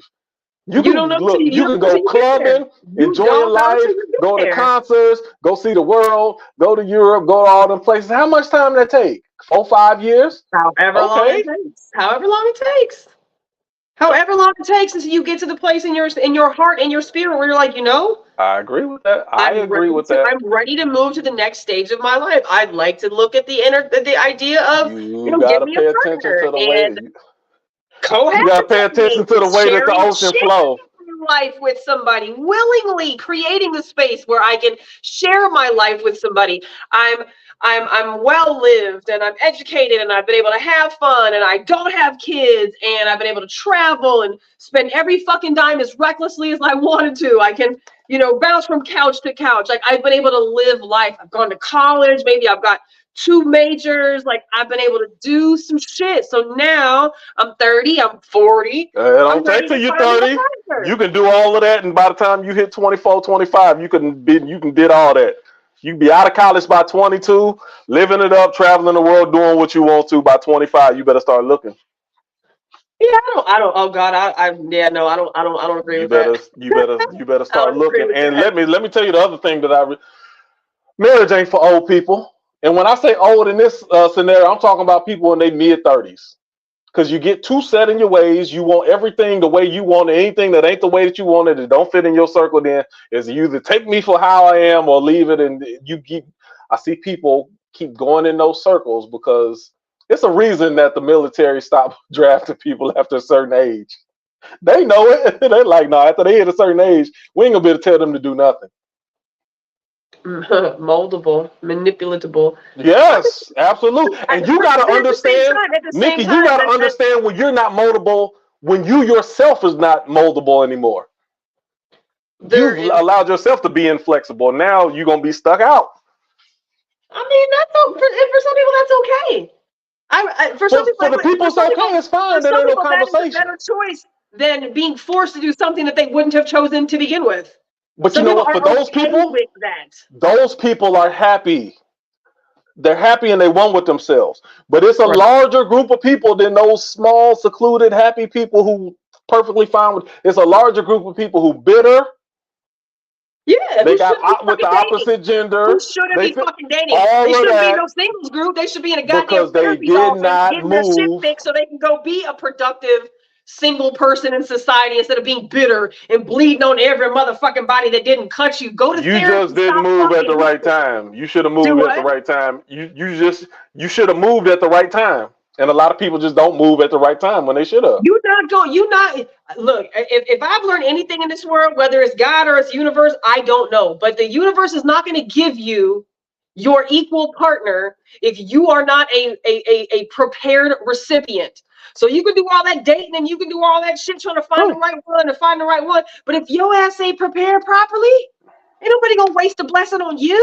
You go out there and keep sticking your hand in a fucking fire thinking it's not going to burn and you just keep repeating the same bullshit ass, broken ass cycles that you've been doing. Or you do something different and then change happens. And then holy shit, lo and behold, I got me a good ass partner. Whether you're 30, 40, 50, 20, I don't know. But I don't think there's a bad age to be married. I think the right time to get married is when it's the right fucking time to get married. Not anything before. It's a bad age to get married. After. Do what? It's a bad age to get married. It's bad age. Because I see people get married in their 50s and 60s, and it's their second or their third, and they're talking about outliers. Because at that point, you have fucked everything up. You have repaired those patches, holes. You have loved yourself. You have discovered who you were. You have discovered what's important to you about the people that you are attracted to. You know what's valuable. You know what you bring to the table. You know what you're willing to do. You find your match. That's a beautiful thing. 2 healed people coming together because they want love. Sure, absolutely. As opposed to shaking and making and baking and faking and some shit at 18 years old because my dude is 30 or 40 or 50, like, or girl, doesn't have to just be men based and female based. Static had a couple comments. Shout out. Thanks for following us up on the YouTube channel. Let me see if I can read this. I can't read a damn thing. It says most of the time a 32-year-old is looking to be that the 32-year-old looking to be that 18-year-old's first major heartbreak. It hardly works out in the long run nowadays. Your daughter or son will get ran through and dumped by a 32-year-old. You know, ironically, all the girlfriends that I had in high school who dated really older dudes like that, I had some friends in high school who we're talking about 16, 17, 18. They liked 40-year-old men. Like, they just liked that. And that was so fucking And you gross. know, in my experience, most of the girls I knew a lot of girls like that too. Most of the girls dumped the guy before the guy dumped them. See, most of the girls that I knew got holed the fuck out, got strung along by this older dude because he had everything. He had the car, the house, the money, the job, the boat, the glitz, the glam, the liquor, the drugs. Like, he had fucking everything. He's a grown-ass man. He should, right? So you got these little young-ass girls who, I'm sorry, there's a void in a young-ass girl's life who's interested in 40-year-old men. 40-year-old men at an 18-year-old, those are not fucking sexy, hot-ass men. They're just not. That doesn't mean that some 40-year-old men are not sexy and hot, because they are. But generally, a younger girl is looking at a hot body dude. So to go after a 40-plus-year-old man at that young of an age, there's usually some fucking issues. There's a void in there somewhere. Yes, there is. Now, for this man to want to like this 18-year-old girl, 17-year-old girl, that is disgusting. That is absolutely disgusting. So yeah, hell yeah, he's the greatest thing ever. He's got everything that she could possibly need. They hold them out. They love them because they're inexperienced. They love them because they're oftentimes virgins. They don't have a long sexual past, so they can do any and everything to these girls. They don't know shit. They don't know when to say no.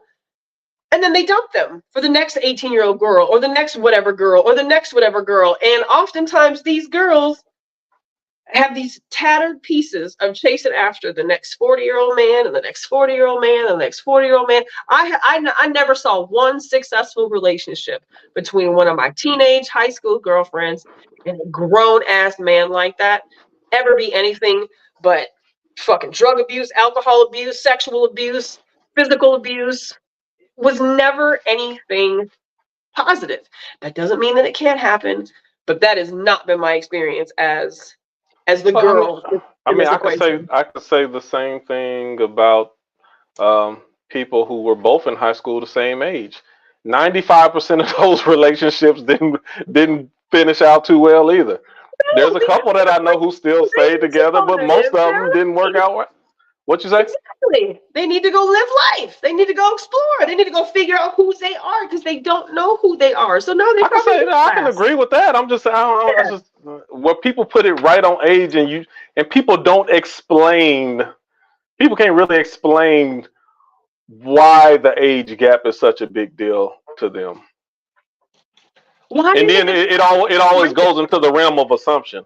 Like, what does she have to offer you? What do you got to offer them? And you must be trying to prey on her, or you can't find nobody else your age, or like it's always speculation as to why one person would want to date the other person, and it's never.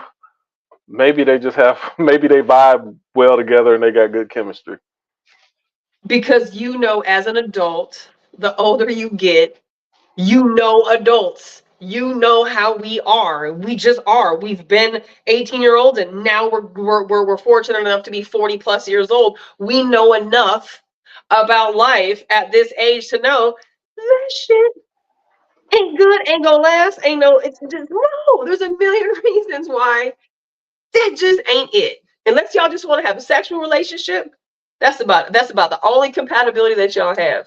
It's just I think the reason why it's such a hot topic is because so many of us do come from places where it has been normalized in our lives, that if we speak out about some shit, like we're speaking out against somebody that we love or somebody that we know, and that doesn't necessarily have to be the case, but like, we gotta fucking call a spade a spade. We gotta I don't know. We have to come to some common denominator or something, because it's not going to change, and we live in an absolutely pedophilia society and country. Let me ask you: do you believe? And we'll wrap up, and we give a couple more minutes. Do you believe there should be an age gap limit? Is what you're saying, to where it's illegal to marry someone that is blank years apart from your age? Unfortunately, you can't tell adults. No, I don't want to hear that. Based off of everything that you said, you have to believe that you would impose an age gap restriction. So my question to you is, what would that age gap restriction be? Because you've been doing all this talking about it, so you got to. You got to put it varies, right? Because you have adult on adult, and then you have like 18-year-old on a 20-year-old. So I think that there's levels to it. I don't think that you can just put a number on it, right? But now to the same, somebody had posted in the comments earlier. Casanova had posted, what about like he did 2 adults. What age did he say? I think he said 55, okay, 45, something like that. Yeah, how about so let's say you had a 45-year-old and a 55-year-old. Is that wrong? No. Those are 2 middle-aged, older age adults. Like, no, those are literally 2 people that hit their fucking 40s already and plus. Now, if it was a 20 and a 40, that looks fucking that's you finna get. But no, at one point in time, what if she was 30 and he was 40? I mean, she was 20 and he was 30. She was 20 and he was 30. That's still the same age gap. Eventually, yeah, I don't like that. I'm like in my house. Eventually, if they stay together, she's gonna be 45 and he'll be 55. You see that y'all, it's like y'all. You don't like that, but you don't like that, but then you like 45, 55. It's the same thing. Because at the time by the time you hit your 40s, you have lived 40 years of life. 40 versus 45 versus 55 is all wisdom at this point. It's all up at this point. Up to the time you fucking hit your 40. I don't think we should be making any life decisions before we're 40. At 20 and 30, they were both adults. At 45 and 55, they were both adults. Right. But one is okay for you, and one is like, nah. That's what I keep saying. A 20-year-old, you have no real reasoning behind it. Experience. We're talking about 20-year age gap here. A 20-year-old experience versus a 40-year-old's life experience. But what about by the time she's 45? Will he always have more experience over her by the time he's 55 and she's 45? He will, but by the time she's 45, she's lived 45 years of her life to say, you know what? I'm gonna. So she want to marry him, then she needs to wait till she's 45 before she decide to marry somebody 55. Not necessarily, but I would absolutely encourage my children to live their fucking 20s out first. Go live 20 by yourself. Date, do whatever you want to do, but do not commit until you are 30 years old and you have lived your life, gone to school, dropped out of school, had an apartment, been kicked out, had a roommate, lived by yourself, moved him back home, got a car, lost one, got a job, lost one. Do all that shit in your 20s. Figure out who the fuck you are first. And then start thinking about If I would have waited till I was 30 to get married, if I would have waited till I was 30 to get married, I might not ever got married. It's a good chance I'd turn into damaged goods by then. Well, I mean, everybody can think a certain way about themselves. That's a lot of people that I know as well. They stay single for too long, and now they are not good relationship material because either they're too stuck in their own ways. Because they didn't heal. The only reason you are not good relationship material is because you are damaged and you have not healed. Or you develop appetites that are contrary to American society's view of relationships. Sure. You can build the wrong appetites too. Hell yeah, you can. Absolutely can. Part of that is it requires a healing process too. Bad behavior, shit that doesn't warrant positive results. You gotta investigate why am I not getting positive results out of this? What is my common denominator? Is it my people, my places, my things? Is it me? I mean, there's a lot of people who are dating and married who shouldn't fucking be dating. They shouldn't be dating, they shouldn't be fucking, and they certainly shouldn't be married. But we do this because society says we have to, our parents say we have to, culture says we have to, religion says we have to, my body clock and the television says I have to. Like, so much of what we have to do is programmed. That doesn't make it right. It doesn't make it wrong either.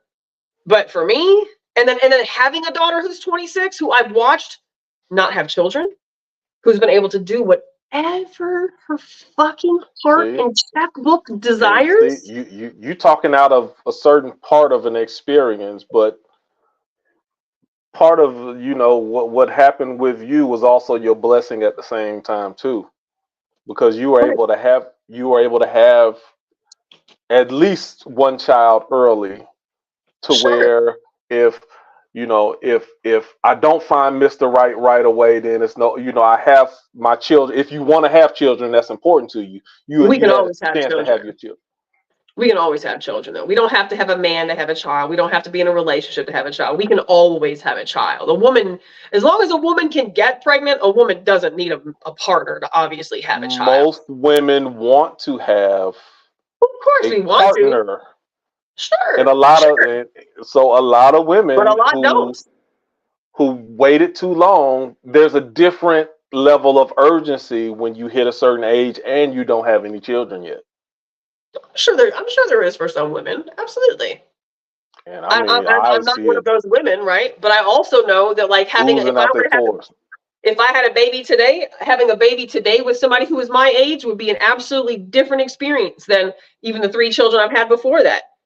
There's just different stages and places in our life, and I don't think you can necessarily prepare and plan for everything perfectly for it to be a perfect situation. But I know that most of us are going about a lot of these things. Don't wait till your 30s. Don't wait till your 30s. I love it. Even if you get to the point when you get to 30, it ain't even like. Well, I ain't saying don't wait till you get to your 30s to get married, but don't wait till you get to your 30s to start thinking about marriage. Like there's certain activities and certain things that marriage comes across your spirits. Yes. If you know you want to listen, if you know you want to be married one of these days, then you better move sooner. Than it ain't just about your clock and what you feel is right for you. It's gonna be another person involved, and if you want to find the right person, then there's timelines on that stuff. Right person gonna be there when it's the right time. Right person gonna be there. Yes, it is. I absolutely disagree with that. That's where we differ. The right person got married 8 months ago. While you were still trying to figure yourself out. That wasn't the right person. If it was the right person, that person was it was. You was just still trying to live your best life for another couple of years. The right person will be there at the right time. It just is. And if that doesn't happen, then it wasn't meant to be. It wasn't meant to be. Well, we agree to disagree. Evan's got a couple of comments. I wanted to try to read a couple of them. Hold on, let me see what he said. Let's see. Experience life firsthand is something I learned to turn out great. Absolutely. Let's see. Some people manage to live in their 30s and 40s and experience real life because they played safe and took no risks. That's true. That's true. That's true. Some people manage to reach their 30s and 40s and not truly live up to life. Yeah. I mean, again, there's exceptions to all the rules. Everything isn't. A lot of stuff is black and white, and then a lot of stuff isn't black and white. Like, yeah, but no, I'm of the wait, live life, experience life. However, so what's the age gap, Nikki? What's the age gap? Depends. Are we talking about? President Davey. President Davey, you putting this new law in order. What's the age gap? No dating. No commitments under 25. No marriages, no commitments under 25. So you would abolish marriage would be illegal under the age of 25. Yep. You got to be 25 or older to get married. Okay, now look, if you do that, then that should make your age gap rule a lot easier by then. So then what would be your age gap rule? Since nobody's getting married till they're 25, then what would be the age gap rule? And then if you're 40 plus, you have to only be with people who are 40 plus. You can't dip down below 40. You guys 40 and up. You got to stay with the 40 plus crew. Let them 30s get to their 40s before they decide. So if you married a person, say he was 36 and she was 32. He turns 40 4 years before she does. Do they have to get a divorce then? I mean, I guess she's gonna have to get grandfathered in because they both got married in their 30s. But he wasn't. So you get grandfathered in. So okay, so anybody. Let me get this straight. You can't get married before you're 25. So anybody from 25 to 39, you can get married. Basically. And then 40 After plus, you have to turn marry. 40, then you You gotta. gotta be in the 40 plus club. Period. Yep. You can't dip back below 40. I'm trying to. Let's keep If the I can field speak even. with it, if I could speak with an objective mind, as crazy as those rules sound, I think on the flip side, if I could find a lot of people would look to get married before they hit 40. You think a lot of people would get married before they're 40? Oh yeah, if that was the rule, like, oh, you gotta like, because now you're cutting off 90% of your pool No. if you can't marry. Yes, it is. If I turn 40 and now I can only date people that's 40. So now at this point, when I turn 40, I can only date people that's older than me. That's my age or older, which the people that you hang out with should already be your age and older. When you turn 40, everybody else is already that you can actually go out with is already going to be in their 40s. So they're all going to be older than you, whether it's or older. 6 months 40, or 16 years, they're all going to be. So anyway, I think that many people would say, okay, I'm going to make a selection. At 39, you'll see a lot of marriages at 39 where people make a selection. Or people who say, let me just go on ahead and hit this 40. Get this over the hill cake, my first 40, because something happens for people mentally between 39 and 40, just like it does for 19 and 20, 29 and 30, 39 and 40, 49 and 50, 54, 55, 59 and 56, 59 and 60. Like, so then if 39 they haven't been married, all right, I ain't found him or her. Let me just keep on riding to the sunset at my 40s and So since that's illegal to marry, if a 42-year-old enters into a relationship with a 36-year-old, would that be statutory rape then? No, because it's still an adult. It's not a minor.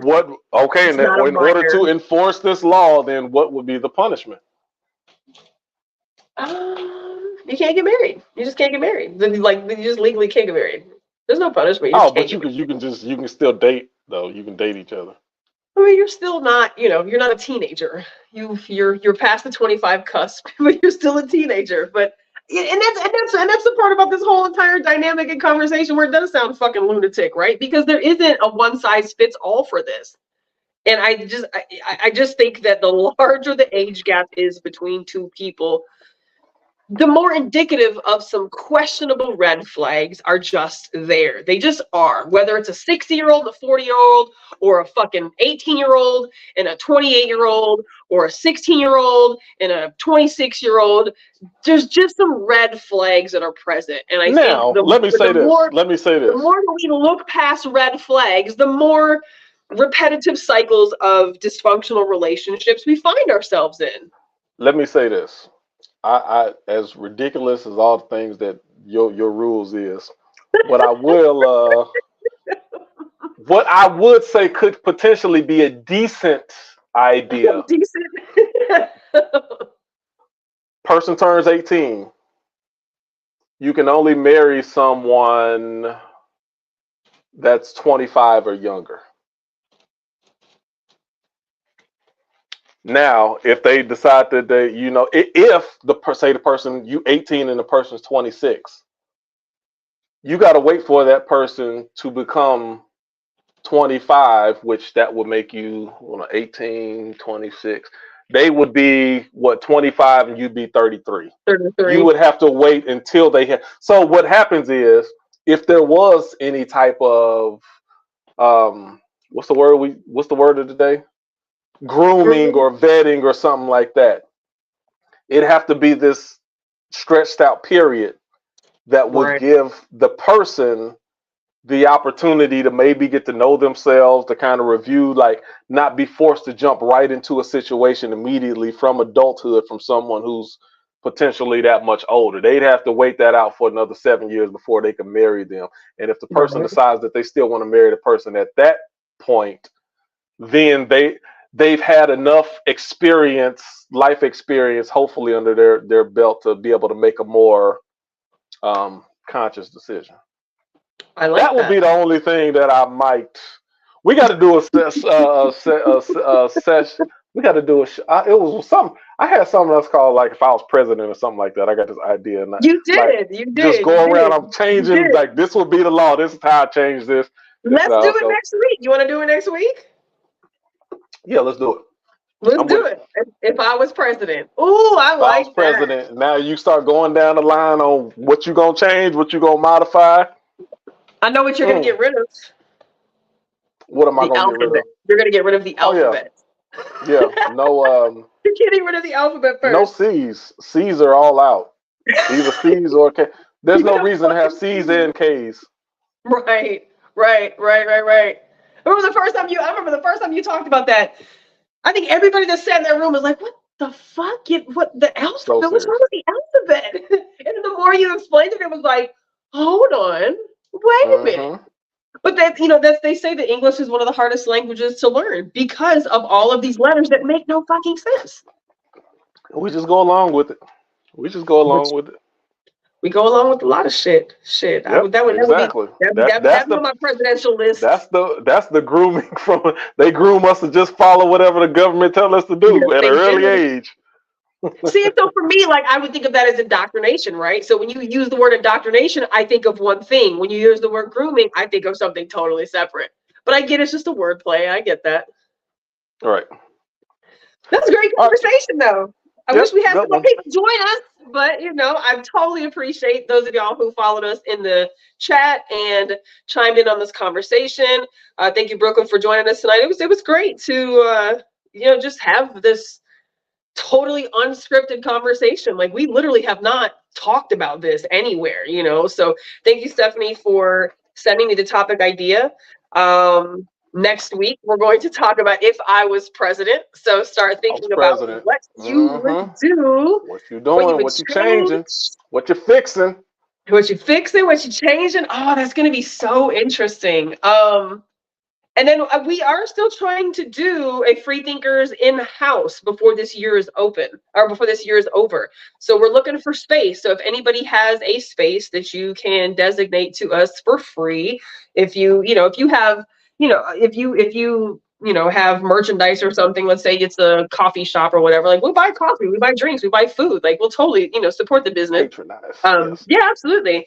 But we're looking for a space that we can have that's private, that's closed off and quiet, so we can have a session before the year is over. So if you or somebody has some space available for us where we could meet 10 or so, 15 or so people and just have a free thinkers conversation, let us know.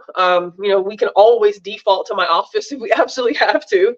But I was hoping that somebody would volunteer up a space for us. So we would like to have an in-person free thinkers before the year is over. Maybe we can try to tie that in with a end of the year shindig or something. So we still got that going, and then next week, if I was president. So I guess start thinking about what you would change if you're president. Man. And that's it for me. You got anything else? Nope, I'm good. All right, that's it. Y'all go share. Thanks for joining us, and we will see y'all next Tuesday. Thank you much. Good night.